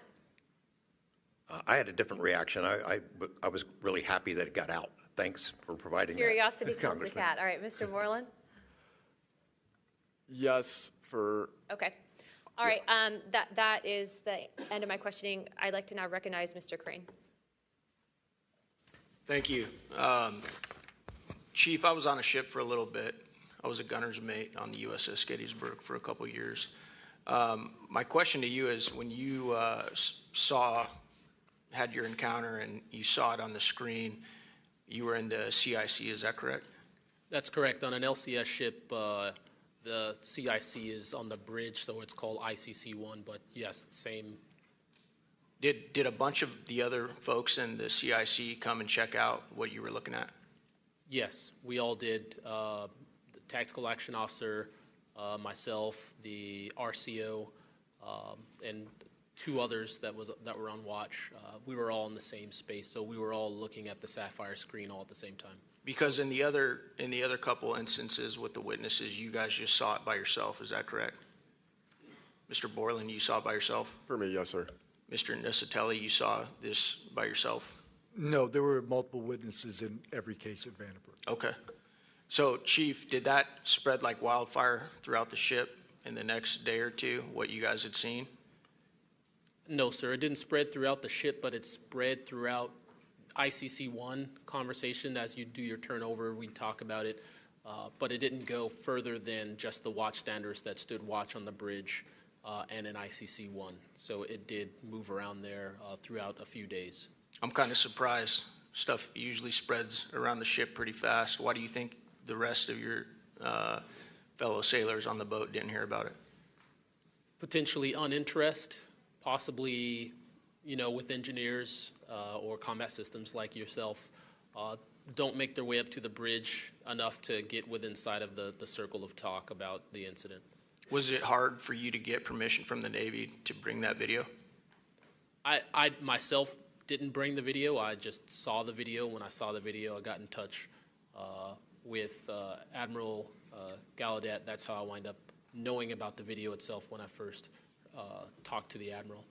And you can hear my voice at the back end of the video, and I was like, hey, that's my voice, and I wanted to talk about it.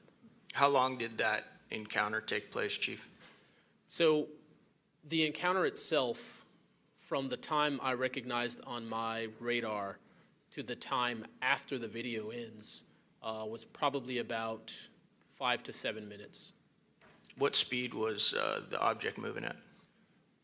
When I first witnessed off the port bridge wing the object moving out of the water, what I thought was originally just a light on the water, something on the horizon, and surfacing and going into the air, I then knew it was an air contact. But as an air controller myself, I started thinking and going through kind of like my checklist in my mind. Could it be a helo? But it's not blinking lights.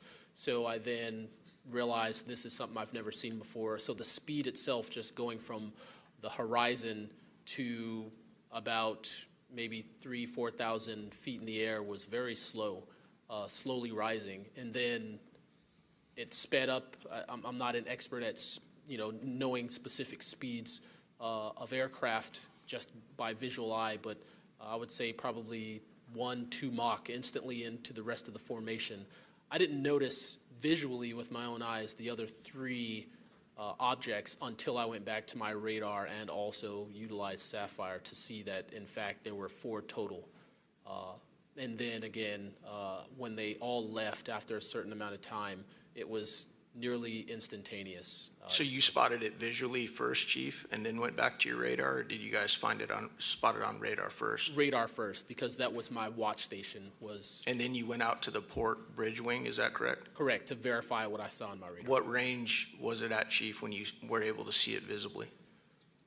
I would say about 7 nautical miles, 7 to 8 nautical miles of a light from the ship.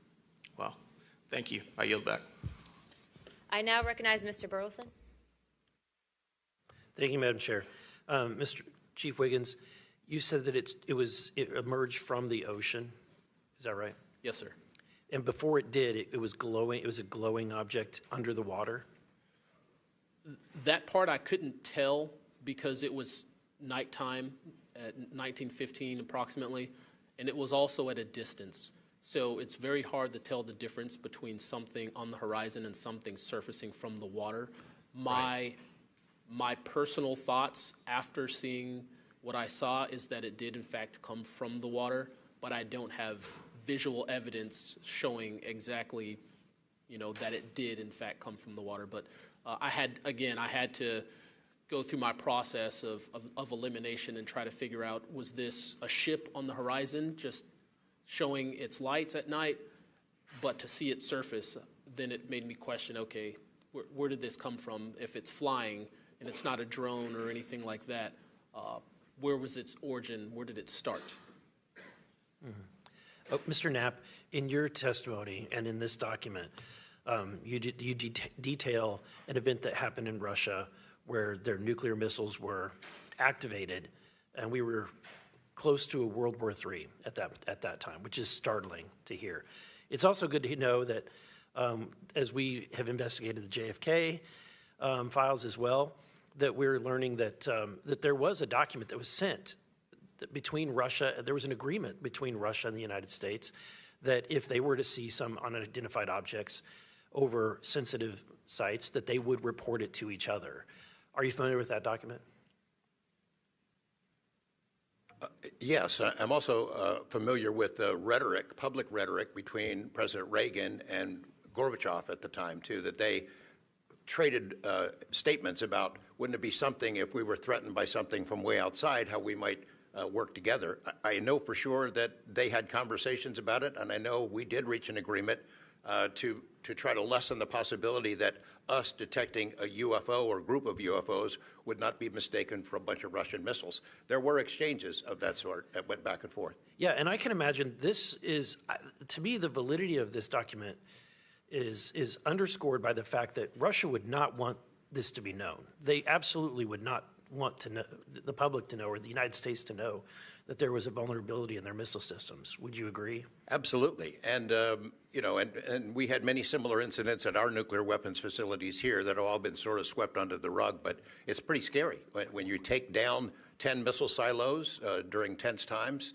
and you don't have a better explanation for it than it was a special test of security mechanisms or using EMPs, which is a preposterous explanation. Real quick, we're going to cut to Mr. Ogles. He just got back. So we're in a special kind of lightning round, so 5 minutes, and then we'll go back to our line of questioning. Thank you, Madam Chair. At this point, I think it's clear from the hearing that there's advanced technologies that are taking place in our airspace. The question is, and I posed it in one of the previous hearings, is it ours, is it theirs, or is it otherworldly? There may not be a silver bullet at the moment, but when you look back through the hearing and the evidence that's been presented, if you're going to point the American people to one piece of evidence to start their journey on this topic, what would you suggest, sir? One piece of evidence. I would I would start with this hearing, in the first hearing. There is no evidence. But is there a specific, exactly, but is there a specific evidence or footage or document that you think lends extreme credibility to what we're discussing today? I would say this new video we're seeing today is exceptional evidence that we're dealing with something. With the kinetic? Yes. Mr. Wiggins? Sir, I'd have to say that if just the average person here in America looked at absolutely everything that has come across television, the internet, etc., you can't tell yourself that 100% of what's being recorded is fake or false.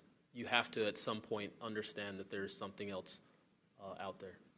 Well, I mean, and you bring an interesting point. You know, in the law enforcement community, anytime you're conducting an investigation, you're always looking at the totality of the circumstances. You're looking at all the evidence and how they piece together. And so that would be my, advice to the American people, that this is a journey that is just beginning from a congressional perspective, but you have decades of data, some of it not real, much of it is, but thanks to Chairwoman Luna, we're now presenting this to the American people. And I think this latest video from Mr. Burleson is something that should get everyone pause. When you see the 3 orbs that drop, was that in a defensive posture or was that in an offensive posture? And what capabilities did those orbs have that we, quite frankly, may not have? Mr. Knapp?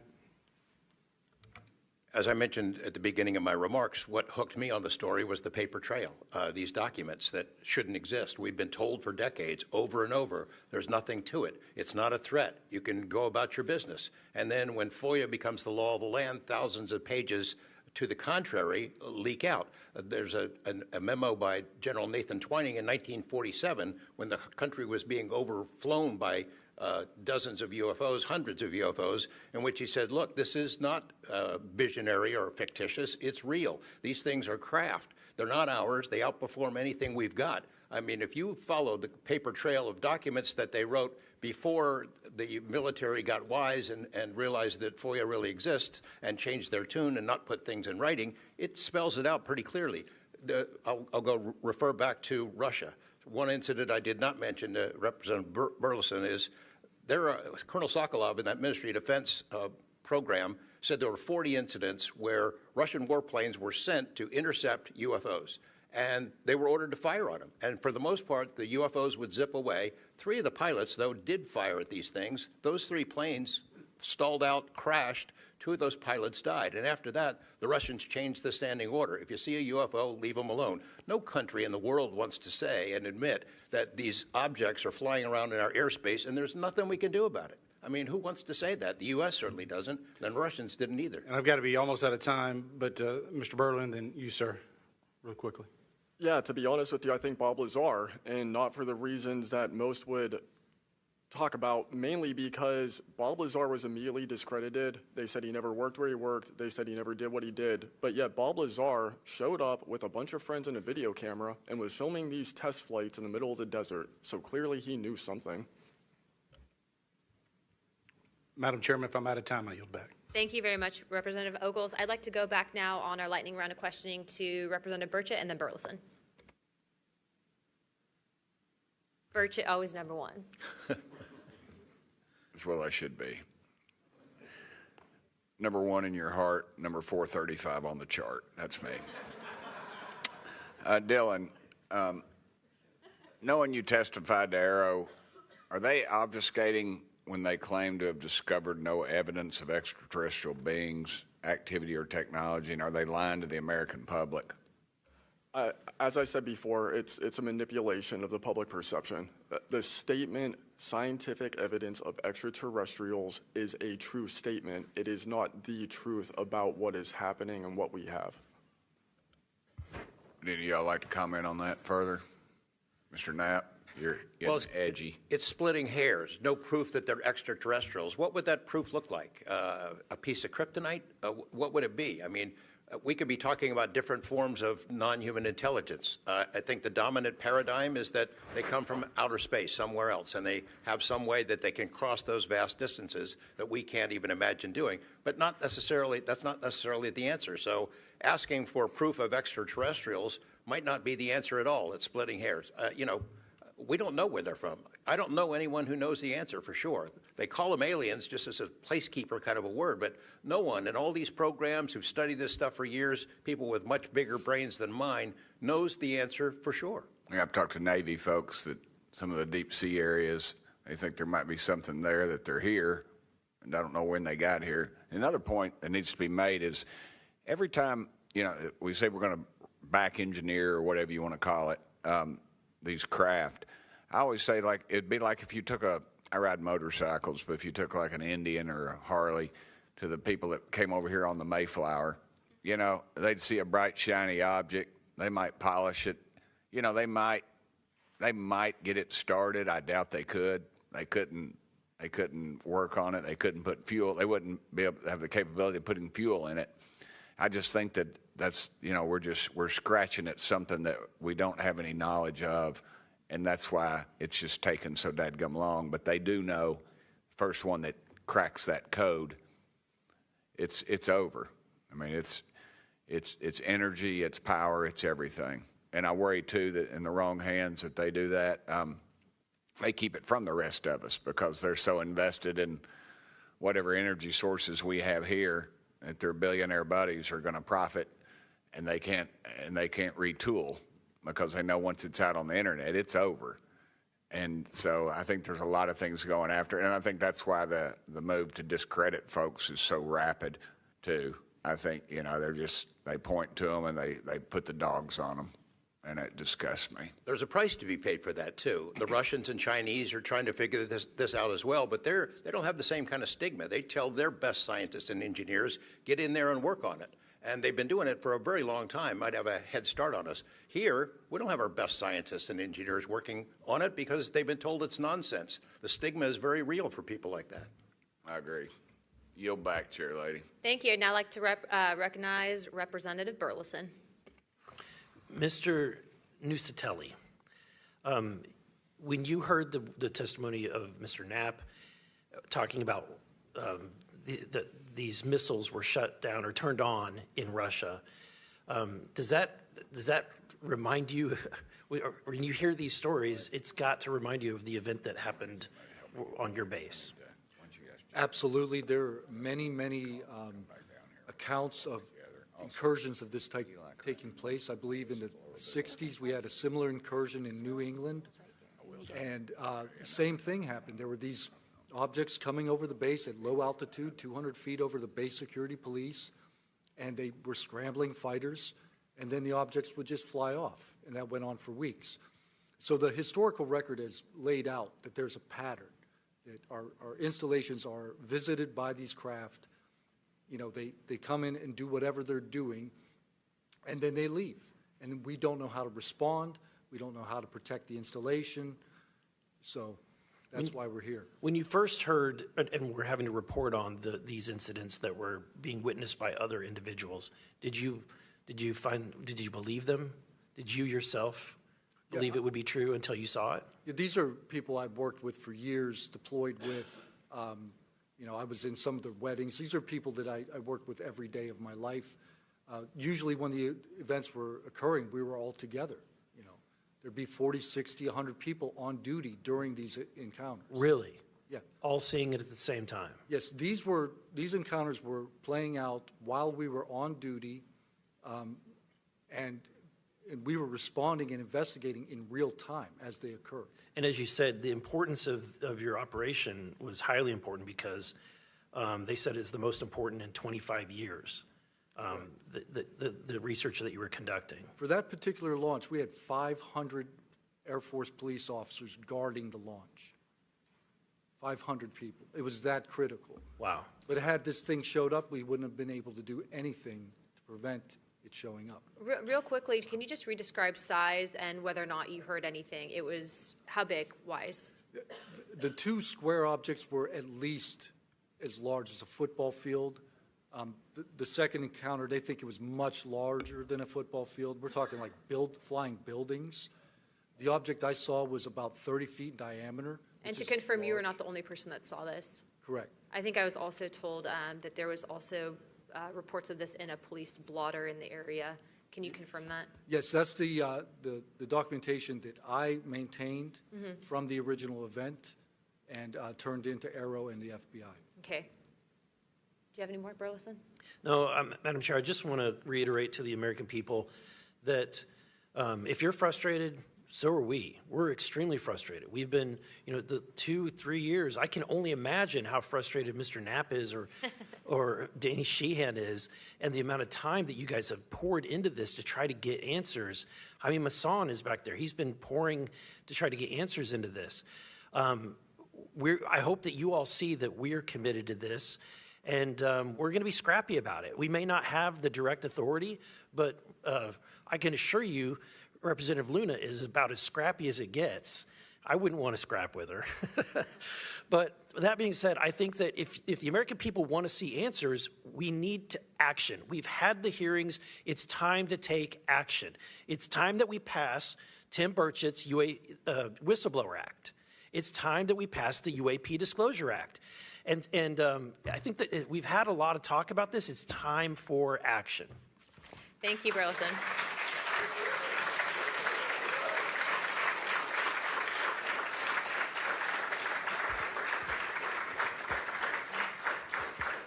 I would now like to yield 30 minutes to Representative Crockett. I'll reserve. Thank you. In closing, I want to thank our witnesses once again for their testimony today. I now yield to Ranking Member Crockett for closing remarks. I'll pass. No, I just want to say thank you so much to each and every one of you for being here today, for staying committed to this, and for your courage. I truly believe that courage is contagious, and right now we need more courage than ever, whether it's UAPs or whether we're dealing with any other form of government where people are afraid to come out and speak their truth. The American people are relying on amazing public servants like you to speak up on their behalf, to be the watchdog, and to make sure that we are as safe as possible. And so thank you so much again for conducting a bipartisan hearing on such an important matter. Thank you. I'd now like to recognize myself for some closing remarks. This is obviously something that doesn't just affect everyone in this room.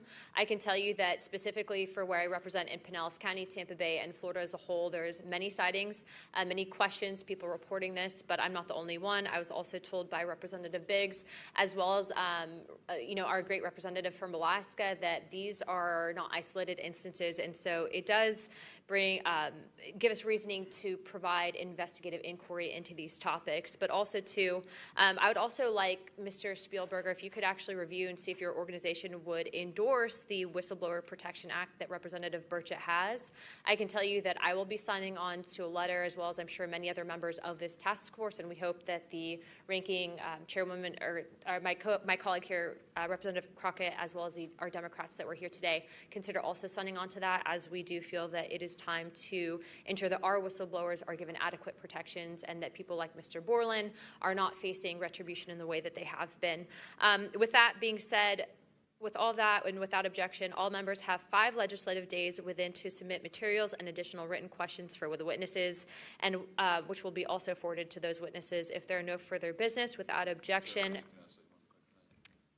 I'd like to now recognize Representative Burchett for closing remarks. I would just like to thank the ranking member and the chair lady for their courage. This is a tough issue. We all catch hell for it, and but it's gratifying that we're here in a bipartisan nature and the way this meeting was conducted. And I want to thank y'all for your courage. Thank y'all. And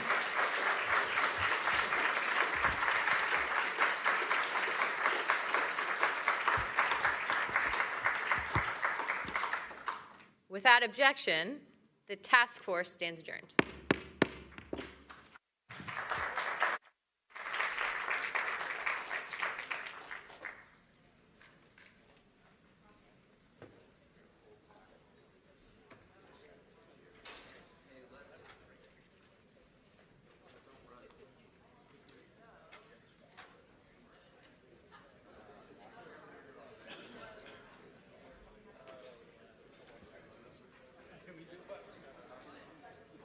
Has been shrouded in secrecy, stigma, and in some case, outright dismissal. Today, I want to state clearly that this is not science fiction or creating speculation. This is about national security, government accountability, and the American people's right to the truth. I have spoken now to a number of whistleblowers from the military, to include the infamous Eglin Air Force Base incident that occurred when myself and former Representative Matt Gaetz, as well as Representative Burchett, followed up on a lead from multiple active duty Air Force pilot whistleblowers that alleged that the United States Air Force was covering up UAP activity at Eglin Air Force Base. We have heard from a number of whistleblowers, specifically military pilots, that the reason for not coming forward publicly is out of fear that speaking out would cost them their flight status and potentially their careers. This is unacceptable. We cannot protect our airspaces if our best trained observers are silenced. We cannot advance science if we refuse to ask questions. And we cannot maintain trust in government if we keep the American people in the dark. Now, Congress has tried to fix this problem. Congress tried to create formal channels through the All-Domain Anomaly Resolution Office, also known as AARO, and the Intelligence Community Inspector General for service members and officials to make disclosures. But the reality, the reports come in are often to brush aside, slow-walked, or met with skepticism rather than serious investigation.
So I'm going to be honest, I was disappointed on Friday with this UFO disclosure.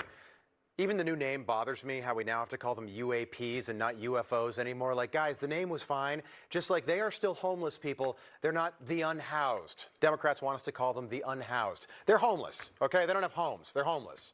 On Friday, I realized that they are going to continue jerking us around until we stop asking questions, or until there's a new president.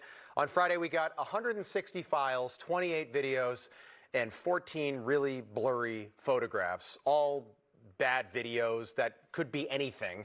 In one account, here was a quote from Buzz Aldrin describing something he saw out of the spacecraft when he was on the moon, a, quote, fairly bright light source from Buzz Aldrin. That's what he said. They released that. Like, wow, great. But while all that was happening on Friday, on the same day, all that was being released, our next guest said this just down the street from the White House at the National Press Club. The problem is, and this I want to be clear about, there are two governments. There's the government you know about, we elect and appoint. There's a shadow or secret government that is actually running this. And that is not a conspiracy theory. It's a fact. We can prove it. Okay, that is Dr. Stephen Greer, founder of the Disclosure Project, 25 years running now. Dr. Greer, great to have you back. So basically, you are saying that Donald Trump does not have all the information that he should have. Is that correct? He has a great deal more than what was released, but he doesn't have all of it. And it's because of the compartmented nature in an illegal covert program that happened in the 1950s. We've been saying this for 30 years. So what I understand, he's going to release more in various tranches every few weeks, but we're still working to be sure that he can penetrate these compartmented operations more fully. So I have a team of people working with them, but I think people should not think that the president can wave a magic wand and everything comes out. Well, but yes, they have a lot more than what has been shown. So I think this was sort of a testing of the waters.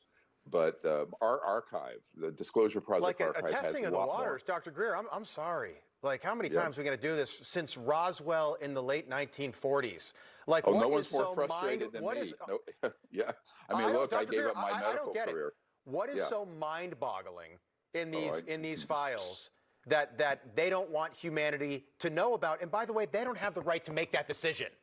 Yeah, I agree with you, and I think this is the real problem. Is the reason we have the Disclosure Project is a check and balance against what the government does or doesn't do. But I think if people were at the National Press Club on Friday, this dude can't handle the truth. If it bit him in the face, he couldn't handle the truth. Friday, they would have gotten vastly more information than they did from the tranche of files released Friday was morning. pathetic. The other guy. Friday was pathetic. Yeah, I saw it and I laughed, and we honestly canceled the segment. We did one segment about it Friday night, but I was like, I can't go to air with this because this is a joke. I'm going to explode if I have to try to defend what was just released. Nothing was released. Let me ask you this: who's in charge of this other government that doesn't answer to Donald Trump? God. Well, what do you mean there are nothing was various okay? corporations. Okay.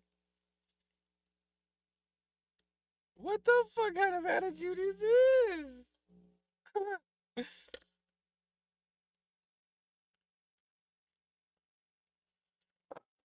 Man, I just got crazy heartburn.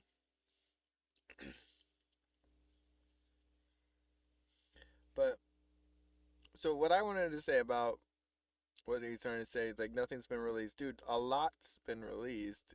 I don't know if he's even read the files. I don't get it. I don't get it. I don't know how I could have, like, such a different perspective than these people. It is fucking wild how crazy our world is. How, like, we're barely getting this shit out. And this dude's like, nothing was released. The fuck are you talking about? Wait a minute. If this is nothing, the last 80 years was that there really was nothing, then you get what, anyway. It's just silly. Like, we wouldn't have just had those meetings if it was nothing. Like, we wouldn't have just done all this work for nothing. Like, it blows my mind. So, Dr. Stevens Greer is right with the shadow government, but he's not elaborating on very many of his things because he doesn't want to be killed. Period. And I'm not saying that on any authority. I'm just saying that's what it looks like to me. And then compartmented operations within CIA, the alphabet. So he's going to name organizations, but he's not calling names, literally. And anyone can do that. What the fuck is hearsay? But the thing is like, so the guy knows a lot. He's risked a lot. I think he's reputable. Dr. Stephen Greer is reputable. And I do kind of want them to release more of the stuff that isn't publicly known. But the thing is like, because it's publicly known and not released properly, doesn't mean that it's publicly known. As in like even the military can't say like, oh yeah, that happened, so it's not publicly known. Does that make sense? Now it's publicly known. So when people are like this, like nothing was released, it makes news like fake news. Like, this is fake news to me right now. Like, this is fucking ridiculous. Like, what do you mean nothing was released? What do you mean? Hold on. Like, do you understand how oxymoronic that statement is? If nothing was released, but everything was released? Like, what the fuck is this?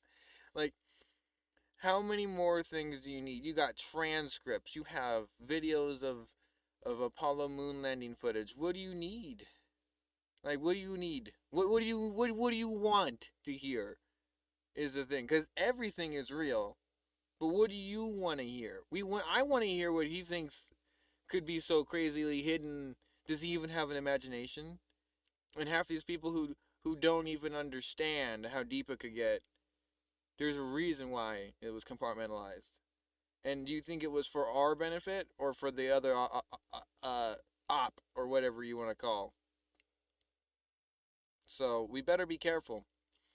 And it's not literally something that I think we ever had control over wanting to disclose, even if we wanted to, which is another reason why Kennedy was assassinated. And yeah, so we'll keep talking about this on. Agencies and DOW that run these programs, but they're very highly compartmented. And the other problem is that there are people currently in top administrative posts in the intelligence community that are, quite frankly, being blackmailed, one of them with Epstein file videos. And so we're not going to getting a lot of cooperation from those quarters because they're terrified of going to prison. So I think this is a much more complicated problem than we have time to unpack here. Or they're terrified of getting killed, Dr. Greer. Have you thought about that? Have you thought about that yourself, by the way? Of course. 13 scientists, doctors have been murdered or missing. Or, have you thought about that? Of course. I've dealt with this since the 90s, and I have had people on my team assassinated, to be frank.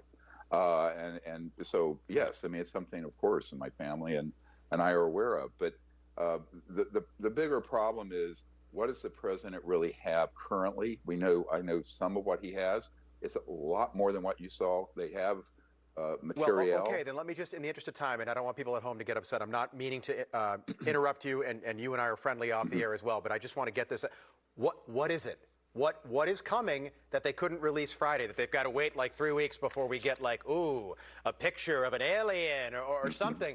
When do we see what they have? When do we get the truth about this? They have videos and files of the craft up close, extraterrestrial, and the man-made ones, which are the dominant ones people see. And the big secret isn't the, quote, alien part. It's the covert programs using advanced reverse engineered technologies. And that's what even members of Congress I'm working with have been threatened for looking into. Okay. And you know who some of them are. I do. They don't want to talk about that. Here's a couple of the photos that we got released on Friday. We were just showing them.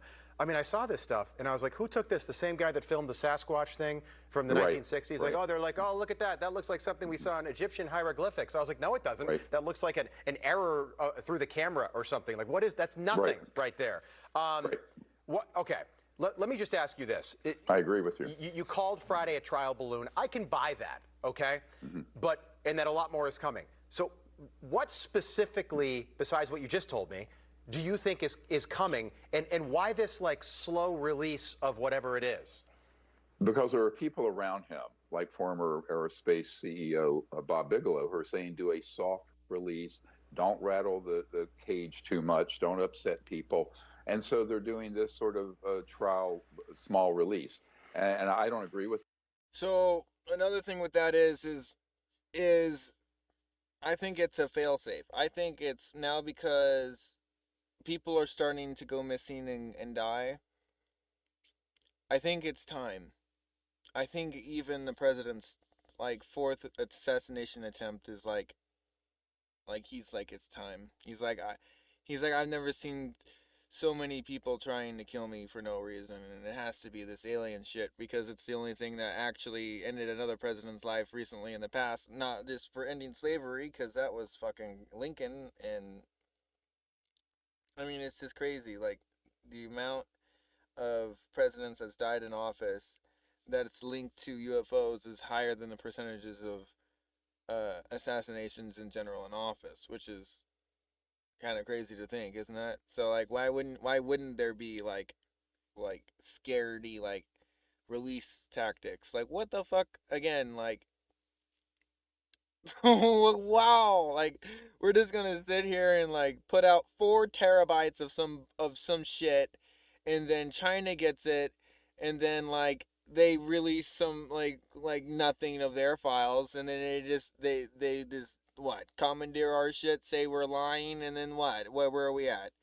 So like, you have to test the waters. You have to see how the world reacts I mean, not just like us. I mean, like, you already see how we reacted. I mean, for 80 years you saw how we reacted. You think it's all about us? You really think it's all about us? This is really fucking shitty, guys. We're talking about an extraterrestrial species, and you're still sitting here like, man, I think they should have just dumped all the files at once, dog. Why? What the fuck? What? So you can sit there and dig through them yourself and be like, oh wow, look at this. This shit has not ever been talked about. Let's talk about this. Dude, everything that I mean, I've given some evidence to the table, but no one's came and talked to me. It's such a subject that's so convoluted and you just get shadow banned. It's like, why would you sit there and waste your time talking to no one? You get what I mean? Like, there's literally like, there's a sense of like solitude doing this, like what I'm doing right now with you guys, but it's also a sense of desperation. Like, not in the sense like I could care less about making money. It's about getting the truth out. Like, it really is. And like, and mirroring something that can actually be used in another country. Like, I don't want how we covered up UFOs to happen in any other place in the world. Why the fuck would I want that? So, like, I get where they're saying just release all the files, but then like at the same time, if we're the one that's releasing it first, then we're gonna like, especially when it comes to the point of now you're saying that they're real after 80 years. And like at first you said it was real and then like you walked it back and now you're like 80 years, hey, you know what we said back there about the weather balloon? You knew we were lying, right? We knew it was just a big joke, right? So like this is what I mean. So enough of those stories go around. You just assume that such a big wake happened that there are. Okay? That's just how history is made, the wake. And now nowadays, like, history is made like viral videos all over the world, like TikToks and shit. And I think it's just crazy how we live in an era now that like we can push this information out, but then we don't even have the kids' bandwidth for the next generation to care. So does it really matter? The aliens win, bro. The aliens win, dog. They gave us some technology that mesmerized us and literally got us to either can be able to Tower of Babel this shit, communicate to the point to where we could reach their level, but then God just is gonna separate us all over again because like we're making abominations. Like, this is crazy. Like, so I mean, there's more to it, and I wish you guys would look at my deep dive into it. 24 hours of it got cut, and I'm gonna have to redo it. But like, I have all the prerequisites and the files to go through again, so I'm not worried about that. And I might just go through them all again. But and try to take notes and like add questions to what and then once I'm done presenting it, I'll go through and then tackle questions. If anybody has questions in the comments, I'll add it to my questions list and we'll go through it. But yeah, it's definitely something that needs to be communicated about and less shadow banning in general.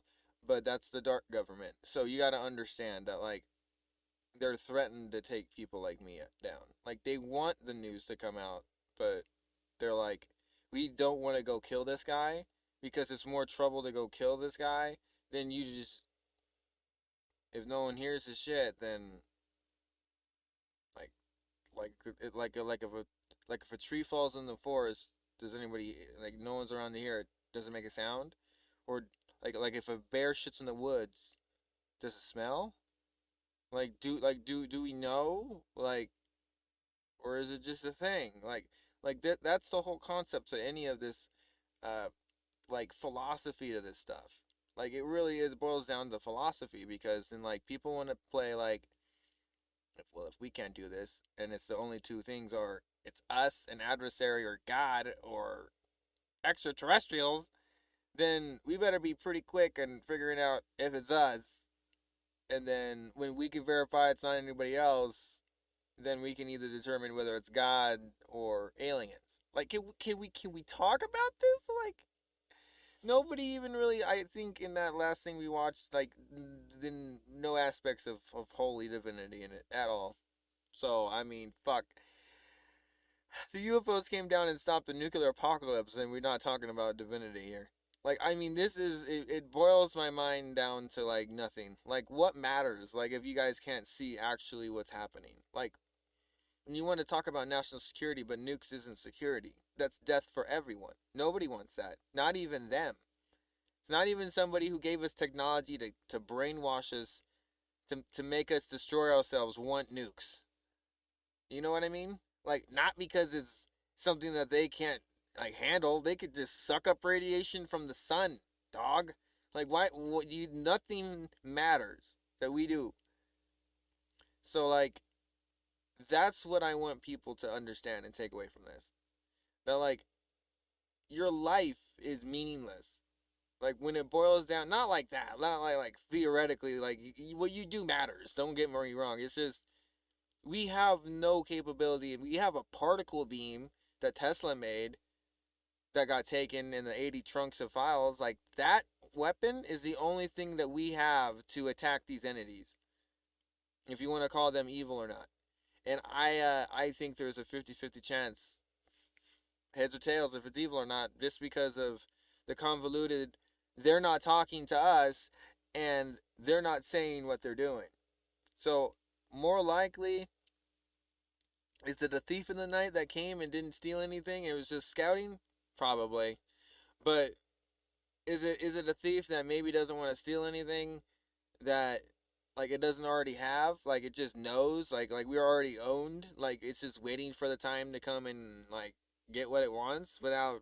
Now, because the whole Greer Treaty with Eisenhower and in the Greys, like, there's literally, like, scientific research being done on humanoids. Like, and we're not even getting close to talking about this because people are so stuck on fucking photos. I am so stupidified and done with photographs. Like, the majority of existence, we never had photos. What the fuck does that... If that shiny thing came down, would you just say, what is that? Like, what would you say? Oh, that's a fake eye I'm using? Like, what the fuck are we talking about here? Or, like, I don't even understand. Like, we're not even tackling it in the right avenue of something that I think deserves, like, unaltered and unwavering bias. Like, unbiased. Like, it drives me nuts. And it's just, like, it never ends. It ceases to amaze me. Like, I thought this guy right here, Newsmax, was good. These guys were good, but this is like, this is ridiculous. Like, me seeing something, knowing they're real, and, like, I'm not mad that I didn't see my fucking event in the files. Okay, like, I'm not. Like I know you want to think that you're that special, that, like, everything evolved, like, from your perspective, but that's not how any of this worked. Okay? So, like, you have to decouple, like, we decoupled the Earth from the center of the fucking solar system to the sun being the center of it, and we're orbiting it, and the moon's orbiting us. We gotta decouple ourselves from being the center of our universe. It's not hard. And you have to realize where the energy comes from and where thoughts originate. If we don't have any resemblance on consciousness, how do you understand what God is, let alone what aliens are capable? Do you understand what I'm getting at? Like, you're not getting to the right questions. Like, this is a preposterous avenue of approach to something that is completely interstellar.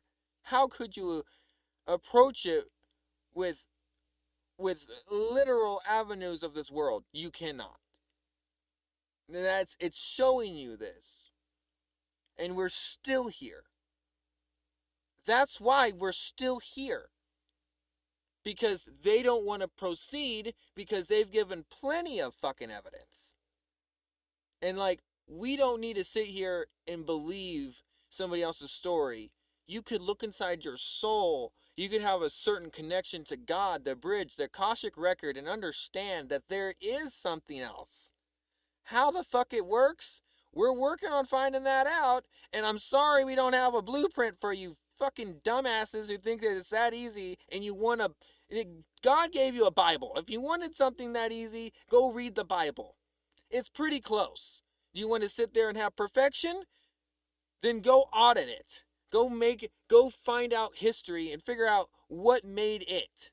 Because that's how long we've been trying to figure this stuff out. For 80 years, we've been going across continents, picking together ancient ruins, trying to figure out how they became unified citadels of just, like, monumental proportions.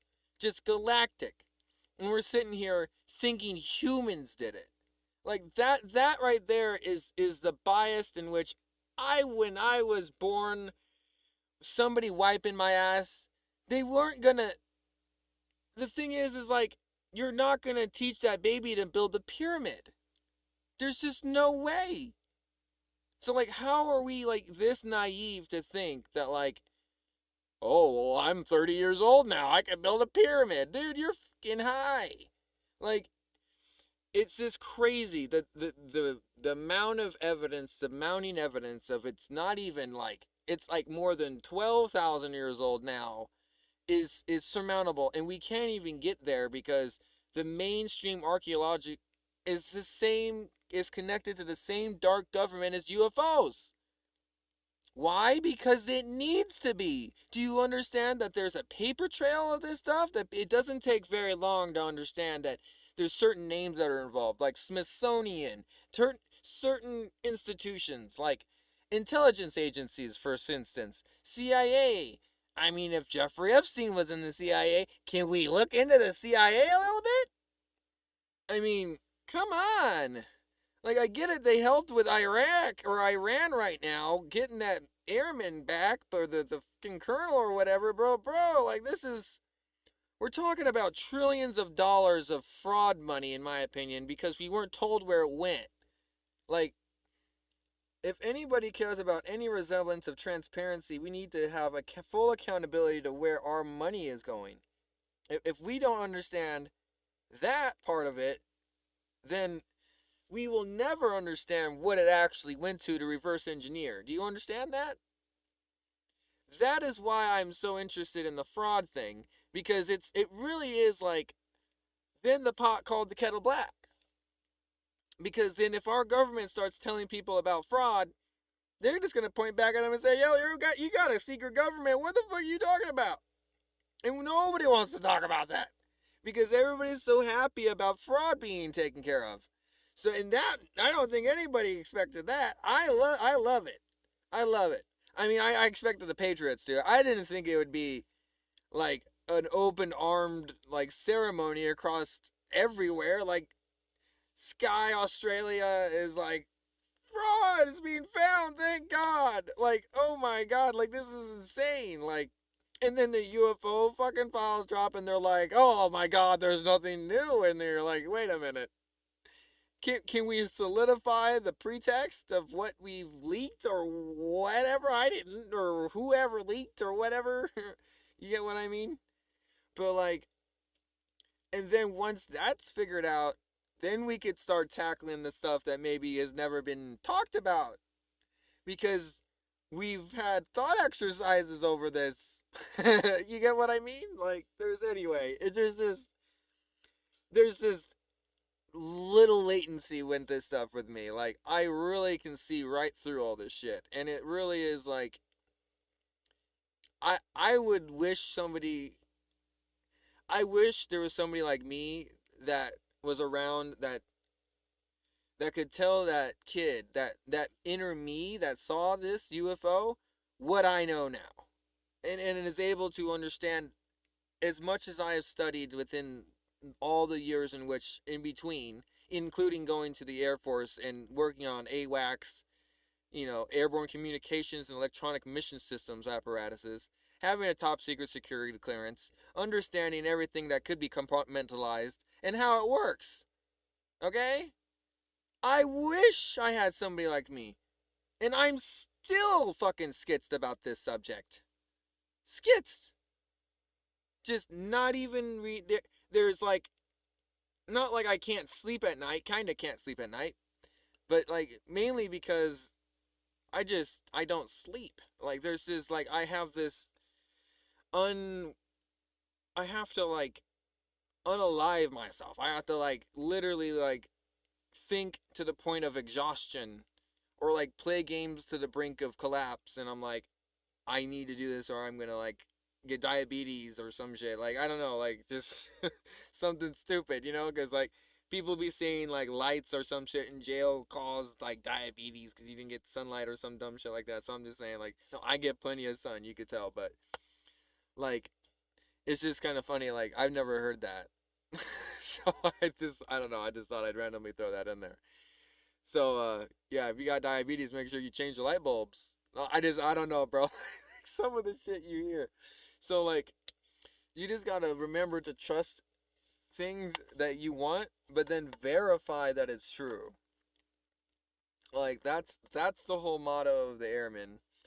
And, like, understanding integrity and, like, being able to tell when somebody's lying, or like trying to get their own narrative across, or just trying to manipulate a situation, or try to obfuscate from a situation, or try to penetrate into a situation, or try to differentiate from a situation. Like, you need to understand, like, there's different avenues of approach, and everybody's just wanting this weird video footage, and I think it's toxic. I think it's brain rot, and I think that like when we had the abacuses that made the Roman Empire, do you think they would have been able to do anything they had if they had a cell phone? No, because people back then would have been on their phones the entire time too. Like, do you not understand, like, why we are where we are? And apparently it made our society to where we are now, but why we're at the point we are right now. And it's I don't want to spill the beans, but it's kind of like a dimensional shift. Like, we're shifting dimensions. We're getting there. We're like months away.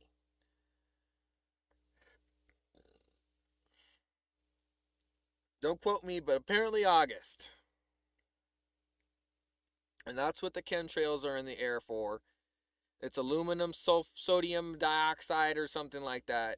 And it's supposed to be able to help electrify the air so it doesn't blow the atmosphere apart when this phase shift is completed for the dimensional transfer. We only have 10% capability of our brain for a reason. And we aren't even capable, most of us aren't even capable of understanding what could be. Like, really. Like, we call junk DNA. Anything. We could talk for hours. Like, this is like non-scripted. Like, I have a bowl of mac and cheese in my hand because I haven't eaten all day. And like, the only way I would still have energy is through, well, you know what I mean? Like, so I'm talking like holy. Like, this isn't like, I'm not getting like unholy vibes from what I saw.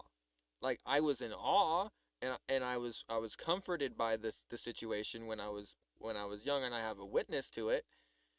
And if the girl witness didn't react and not fear, I don't know what I would have done. I was very like impressionable at the time. I didn't have a lot of friends, and I was kind of scared of the wind. But like, for me to not be scared at that, do you understand like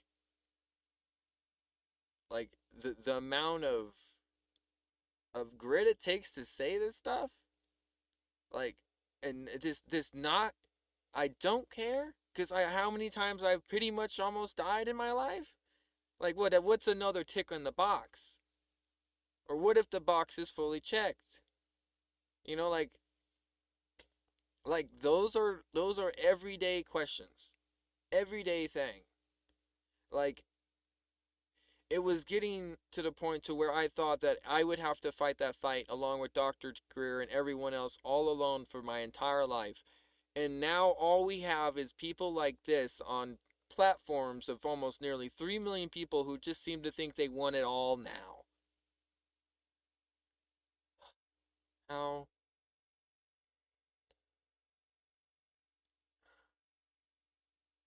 How unhumble. Advice against it because the credibility of the office of the president is at stake now, and I think it needs to be done properly and more quickly. Yeah, so two things. One, by the way, there's a rumor on the internet that that aliens, not UAPs, aliens, people from other planets, okay, whatever you want to call them, lizard people, Nordics, whatever they are, I don't know. They're not demons, are they, Dr. Greer? Oh, no, they're not demons. Okay. There's a rumor online. Oh, those are demons. Stop that. Stop. That's ridiculous. No, it's ridiculous. Here's my thought on disclosure. This is just Rob Finnerty thought. Does disclosure... Again.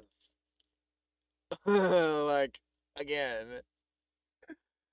Those are good questions, but if you had a paper trail like I had and the receipts, you'd understand why to tell them they're not demons and not just say they're stupid, they're not demons. Do you get the piss posh news wash of this shit that I don't understand and or don't like rather, that is just like cheap? Like fucking AI could generically make this shit like half more interesting. Like, this is sad. Like, I mean, fuck. Disclosure only really happened when Donald Trump steps to a microphone, like in the Oval Office, and tells the public what's really going on. Because what we got Friday was a bunch of random videos. Again, Donald Trump has nothing to do with it. The American people haven't been an American body for so long, and now we're desperately trying to assemble when we're in the midst of an invasion, not just from illegal aliens, but real aliens. And now we're going to sit here and be like, who knew what? Like, are you fucking kidding me? For 80 years, we knew who knew what. We had the 1st Platoon Army Battalion Brigade gonna march down to Area 51 because the president didn't have authority to know. Okay, like, do you understand? Like, presidents don't fucking matter. Why are you talking about this stupid shit? And everyone said, see, there it is. Look at this. Most transparent Oval Office ever. I don't even know what I'm looking at. Well, no, I mean, actually, nobody knows. I know because I've seen one.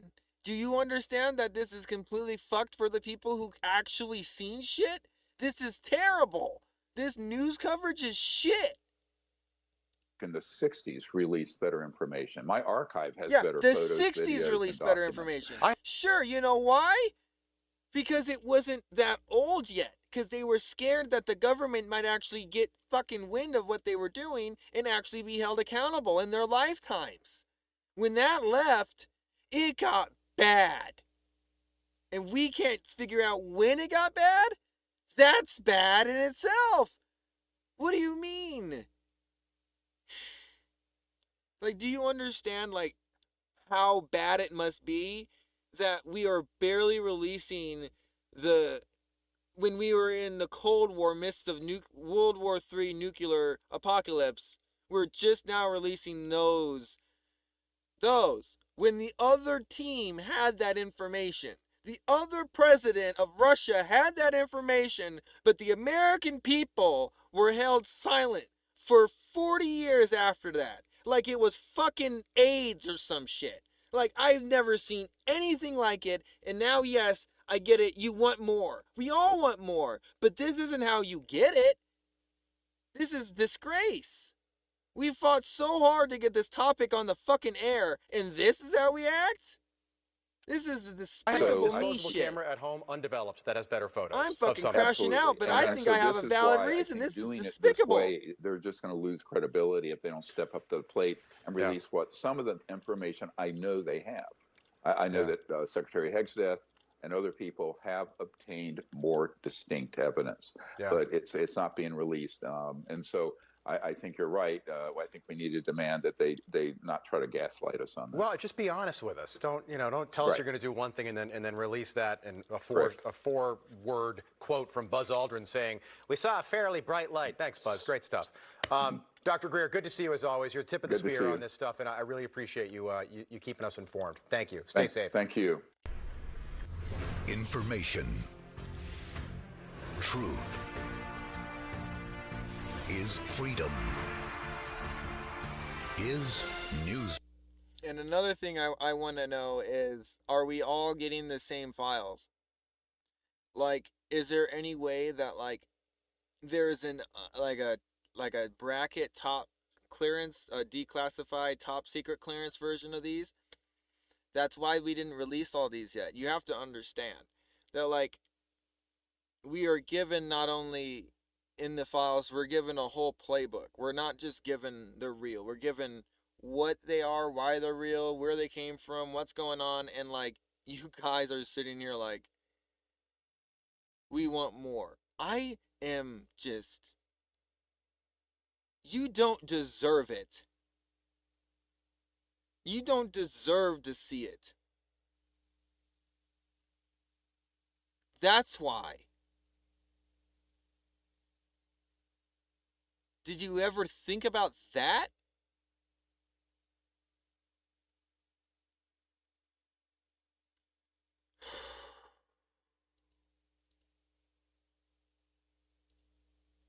So self-centered.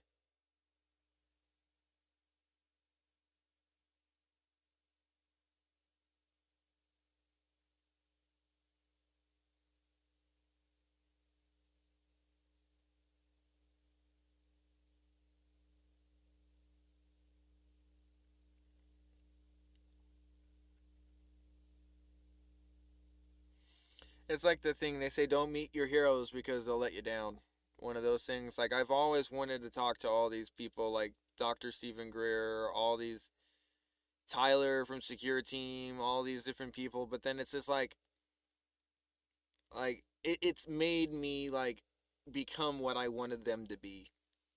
Does that make sense? Like I fell flat on my face with my heroes, and I kept my receipts, and I was like, I bought into this. I wanted this for me. You know what? Fuck it. I already bought into it. I know I have it. It's supposed to be for me.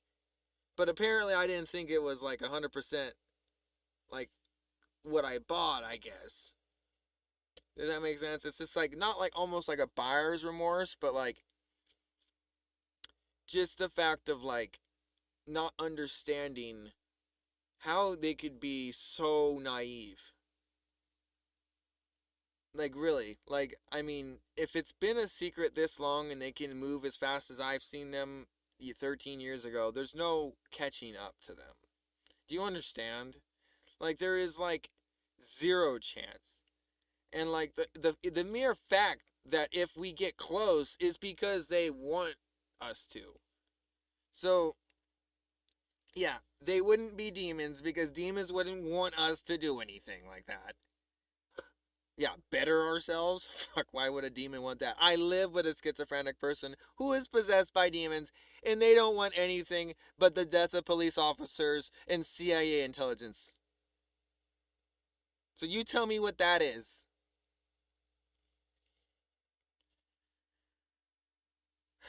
Endless with that shit.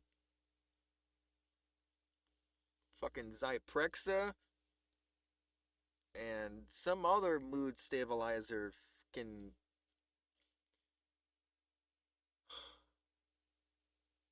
he doesn't take that shit, he goes crazy.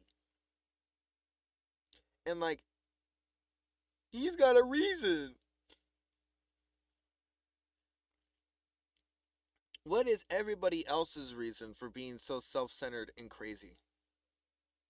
Like, just disconnected with the fact of a whole universe out there. Like, we are not the Earth model, center of the galaxy universe deal. Like, each person is not that. Like, that's not how this works. Like, we are all together in this on like this conga line around this God of who made us. Not one person, maybe Jesus, is better than everyone else. And we're supposed to be through him. And I say maybe because this is the Bible era. You know what I mean? Like, prove me wrong type thing. Like, you know what I mean? Like, we're getting close to having time machines. So, like, all I'm trying to get at is, I wish we had less stigma around it so people could actually talk about it without it being hearsay, and then talk about it in a more scientific process, not just data, but like philosophical scientific as well, because we need to understand where this is taking us as a culture. Because if we can't just sit here and answer these questions now, it was because our culture that we were brought up on, Christianity, couldn't really gel with it right away, right?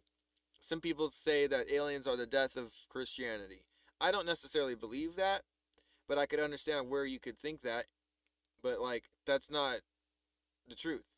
So like you need to understand, like, when that little devil's whispering in your ear trying to deceive you, and when somebody's shouting the righteousness and you're like, okay, yeah, I should listen to that, not like this little weird fucking wisp of weird data that like just came into my pineal gland. Like, you have no idea the shit that I know. Like, this shit is so easy to teach to somebody, but it's like I can't get the attention span from somebody to teach them.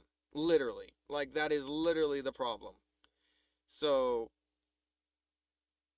it's like I can host a full college course lectures on this shit, and like I only have like a few people maybe that like ever want to hear about alien stuff.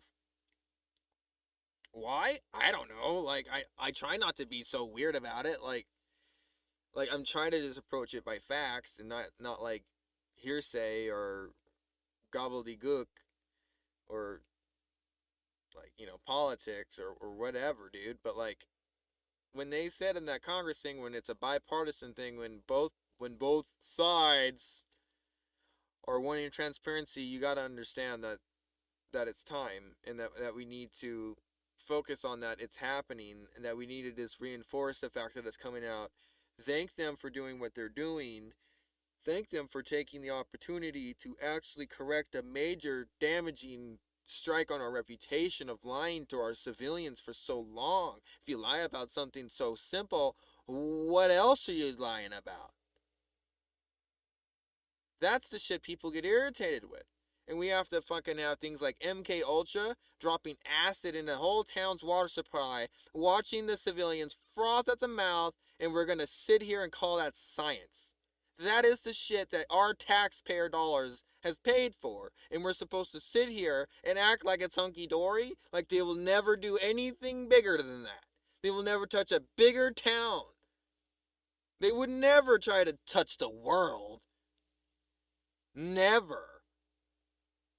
They would never be so brash, bold, and brazen. Never.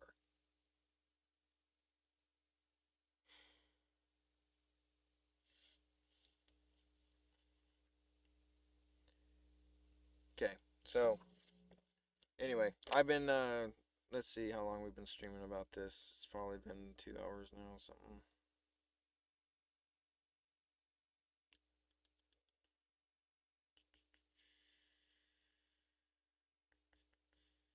Yeah, 2 hours and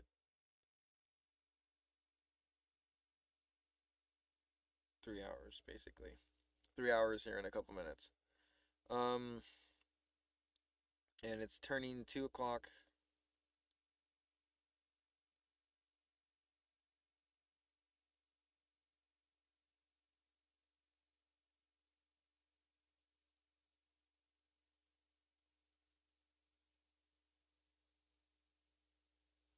Wow. I might have to show you guys this Luigi Ventitelli thing from the Y-Files. Maybe not today, but tomorrow. It came out yesterday, and I try to give the main people that I like a couple days, like for their stuff to come out before I use it on mine, like just out of courtesy. But like if it's something that's really important, then obviously I'll mirror it right away, like an assassination attempt or something like that. But like, you know what I mean? Like if it boils down to just random news that doesn't really like we just want people to hear, then obviously that's getting mirrored. But when it comes to somebody's like actual work, like somebody who actually got this guy, the director of S4, to go on the Y files, I thank you so much. That's gonna be such a good thing to watch, and I kind of want to watch it before you guys, so I kind of understand where I want to direct my thoughts when I want to talk about it with you guys. Because sometimes, like you saw when I was talking over this Newsmax thing, sometimes it gets so long, and I drone off because not only it's just me, but the fact that I'm trying to encapsulate a live show and a good DVR feed at the same time. And that's kind of like, it's either one or the other for showmanship, really. So like, you gotta kind of like pick. Like, you can't just be sitting here looking at your comments and like commenting during a show, like, and then like I see other people like have gadgets and stuff that you can do that, but that's so not like like my normal way that I see people like getting news and stuff, like looking at their feeds and like, oh, did you see this? Like, no, like, okay, like there's has to be better ways that you guys get your news, right? Like, I read articles. Like, do people read news articles anymore? Like, this is getting kind of crazy. Like, I don't even understand, man. But what I am trying to get at is we will be talking about this stuff more, and I kind of wanted to keep this short because the other ones are kind of short too, and I need to save the long UFO files one for when I'm actually doing the file dump on the files again. I had a 24-hour one that got taken down, and I have to redo it because it wasn't uploaded properly, and it was the day that my dog died, so that was another reason why I didn't want to end the stream, and it was just, it changed. Like there was 3 hours on that stream where I was just crying with my girl, like my wife, because of it. So like I didn't, like I wasn't on stream crying. Like the stream was just on, nothing on it. So like I mean I kind of like how it's not on there, but at the same time, like I did keep all the information so I could just easily redo it. So it's not that big of a deal to me. Like it's just an inconvenience. Like it was like 2 days to get that stuff like pretty much solid and like whatever. But anyway, like I'm not gonna start that right now. Like I want to, but it's just there's no way. Like it's a good bedtime story for me because like I'm the kid that wanted to turn its bed into a rocket ship to go to the moon. Like like I'm the guy that wanted to become an astronaut when I grow up. Like like there's people that like used to dream about that like could never do it now. Like, or maybe because SpaceX is actually shooting people up there at a cheaper cost, it actually might be possible. But like, it was just such a pipe dream. Like, even though it just seems so attainable, that like, you could just taste it because you know that all of our civilization in America's is, if it was done once, oh, I'm pretty sure we could do it again. And like, look at us going back to the moon. It just, nobody could have done it like that. Just like, oh, let's draw a plan up. Oh, let's just do it. Boom, boom, boom, boom. Like, it was just restarting the engine. Like, and people just want to say that the moon landings and everything was fake. And it just blows my fucking mind. Like, it really does. Like, it really does. Like, it really does. But anyway, like, you can have fake tapes and still have the moon landings. Like, you understand? Like, two things could happen. Like, do you understand that? Like, the tapes could have been corrupted. Like, if they were using film, they could have been overexposed and all the film could have been whitewashed. Nobody's talking about any of this. So why do they only have audio tapes? Like, there's just, like, and they want to say, like, oh, we have the biggest money budget in the world, we didn't give them a camera. Like, oh, dude, shut the fuck up.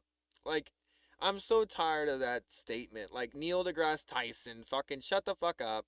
Like, you're telling me that you have an astrophysicist brain, you work at a planetarium, and you're gonna say that there's no aliens, bro? Shut the fuck up. Like, for real. Like, no disrespect, dog. I love you, but you need to, like, learn that you are hindering the approaching of this subject when you say statements like that. Like, when you just blatantly say, oh, there's no way. Because we would have photos by now. When I saw what I saw in my eyes when I was 10 years old, if I had a camera in my eye, I don't know if I could fucking show you it. Neil, what the fuck do you want from me? Like, do you want to be there? It's almost easier to build a time machine and get you there that way to see it than it is to record what I saw, Neil. Do you understand that? When things that we're capturing, camera stuff, it captures photons. What if something is not even using photons? You're not even asking the right questions. It's using phonons. Do you know what a fucking phonon is? It's basically power, but acoustic. It's like a whole other level of shit. That's what I'm saying. We're going to have a dimension shift. And people don't understand what's going to happen, and a lot of people might die because of it. And I'm having a hard time with my reality of wanting to save everyone when I know the impending doom that's coming. And it is just almost unstoppable. And I want to say that there's hope, but there really is, if we all are one, there's hope. If we cannot do this together, there is no way the next generations will have any better picture than what we have right now, and it will go in reverse again. We cannot have it be covered up. We cannot have it be extinguished, and we cannot have it be rolled back. This is not a cheap shot. This is the fucking way that it has to be. If this is how it's coming out, why be so negative about it? Dude, who told you it was negative? Like, it's like some of this philosophical shit, like I try to be so unbiased when it comes to this stuff, but like I'm telling you, this subject hits too close to home for me to let that filter audit what I'm saying. Does that make sense? Because like I can sit here and not tell you all this shit. I could sit here and say that the last couple things we watched were fucking phenomenal, but I think it's a bunch of fucking bullshit. I think it's awesome that they're trying, but they're not trying nearly hard enough. And the people who are really trying harder, it seems like they got threatened with their lives too many times to want to fucking do anything else. Like, do you not see that? Like, and then there's some of the people here that are dying. What do you do then? It was like at 10, and Trump was like, well, I don't know. Is it coincidence? At 10, he was still saying coincidence. Bro, and then you damn the audacity when he said a couple times, I'm not into that stuff too much. A lot of people are into the alien stuff. I'm not into it. I never thought about it. I've never been into it. I think that's his safety net for plausible deniability because of how much shit he's actually seen and fucking touched and witnessed himself. Papers, files, whatever. But still, it shouldn't mean that, like, you don't trust him because he wants to stay alive, because there's not a good track rate of people protecting the person that's trying to lead the country. So please, think about that. And why would it be easy for somebody to say they want to kill somebody that's trying to lead somebody? Because they would rather be the leader, or they would rather no leader, or some shit. They just want some weird fucking free-for-all. Like, no. Like this communism free-for-all shit. No. We're not doing that. Dumb ideas never work. And it's just a dumb idea. There's no way you can just have free fucking food infinitely and free transportation infinitely, New York. What the fuck are you Mondani? Like this shit right here. And it's just like, we have people like that would rather think that, like, money is okay to just be squandered by people who just rather be addicted to drugs and want that extra free food to maybe sell to somebody that can't get to the store to get the free food. Do you understand how crazy this shit's gonna get? Like, what if you had to go to the way station, sorry, that's the one near me, a food bank, and actually get government assistance food? Oh my God. And you only got what was in the box. I was really good too, but people couldn't fucking handle that, could they? They really couldn't. Oh, this isn't enough choices. Oh, this shit sucks. Bro, were you on the Wild West campaign getting shot at by fucking Indians scalping your cousins? What the fuck? Like, it blows my head gasket thinking the spoiled shit of this. And then, like, we're just, like, in love with, like, fast food like it's some kind of, like, fucking cure to cancer or something. Like, for real. Like, it drives me nuts. We've grew up on shows like Super Size Me. We know about the food enhancers and how it changes our brain chemistry, and we still fucking eat the shit. Like, good little slaves. Like, it's fucking depressing. Like, beyond.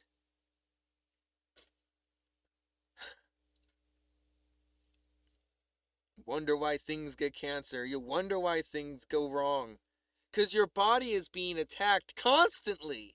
Not only by the food you eat, but the stuff that you're around, the frequencies that you're allowing to be in your area. You don't have any control over anymore in the cities. I don't live in the city.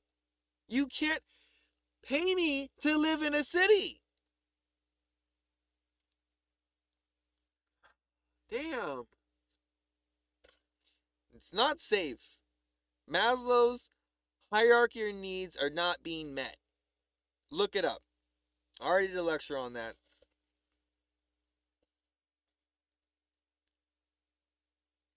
Why would I want to be in a city where we can't even trust our own people are safe? Why? First places that go wrong in any movie. Cities. You know why? Because everyone's right there. It's too unpredictable. You got fucking 90 million fucking people trying to kill over some simple food items.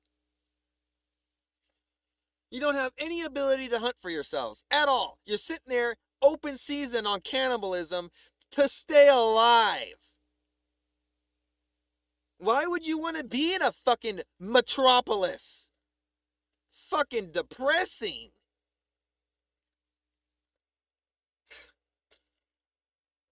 We gotta have shows like Food Inc. show how terrible, how we treat our animals, and how we plump them full of fucking antibiotics and different shit that we wonder why we get the diseases we do, why our immune systems are compromised. And apparently we need people like, RFK to tell us how to eat right. I think that's phenomenal that he's doing it. I just think it's too little too late. I think if it's somebody like him that thinks that, and it's not being implemented at a school level, where it was a little bit back in 2006 or something when I was in school, but for one half of a trimester, because people couldn't understand the language. Trans fats, saturated fats, what the fuck's the difference? People are just barely even trying to learn English in that timeline where I'm at. It was stressful to see. I learned it. It was fine for me. But for other people, they were like, oh my God. What is an oil? I thought it was for my car. They didn't know about fucking cars, but they don't know how to fucking eat. Like, you know what I mean? Like, this shit is like, it's so like, wow. And then like, do you understand like how like a lot of this is revolving around money? Because the human brain can know all this stuff. It can do it all. Like, and more? It can fucking levitate, bro. But you want to sit here and say like, oh, I'm too lazy. I'm going to pay this guy to do this shit. I watched some guy change my oil the other day. Made my fucking head spin, okay? Literally. I've watched my dad change the oil and it made my head spin. Okay? You just have to have the know-hows, the tools, and the grit and will to do it. And I think it's phenomenal that we're trying to get the grit and will to get this stuff out there. And enough of my rambling for this. I think I'm going to play a game for a little bit and go to bed. But anyway, thank you guys for sticking with me. Like, comment, subscribe, and share this with other people who like to learn about different things and try to have different views about it. Non-political, biased. Like I say, like I try to look at Democrats' views and Republican views, although like I am leaning more Republican, not gonna lie, because like there isn't a true Democrat in my opinion. Like a long time ago, as I was a kid, I thought of myself as the bridge between parties, so I just try to run on that. And I don't really even think there should be parties. Like I said, like that's my deep down inflection, but some people aren't ready for that. Some people just need a group of people to amass behind us. Start screaming like those fucking so fucking like I can't even fucking believe it, you know? Like it really is so primal. Like it just draws my fucking bones. But like I will calm down and I will catch you guys later. Thank you. Stay safe and have a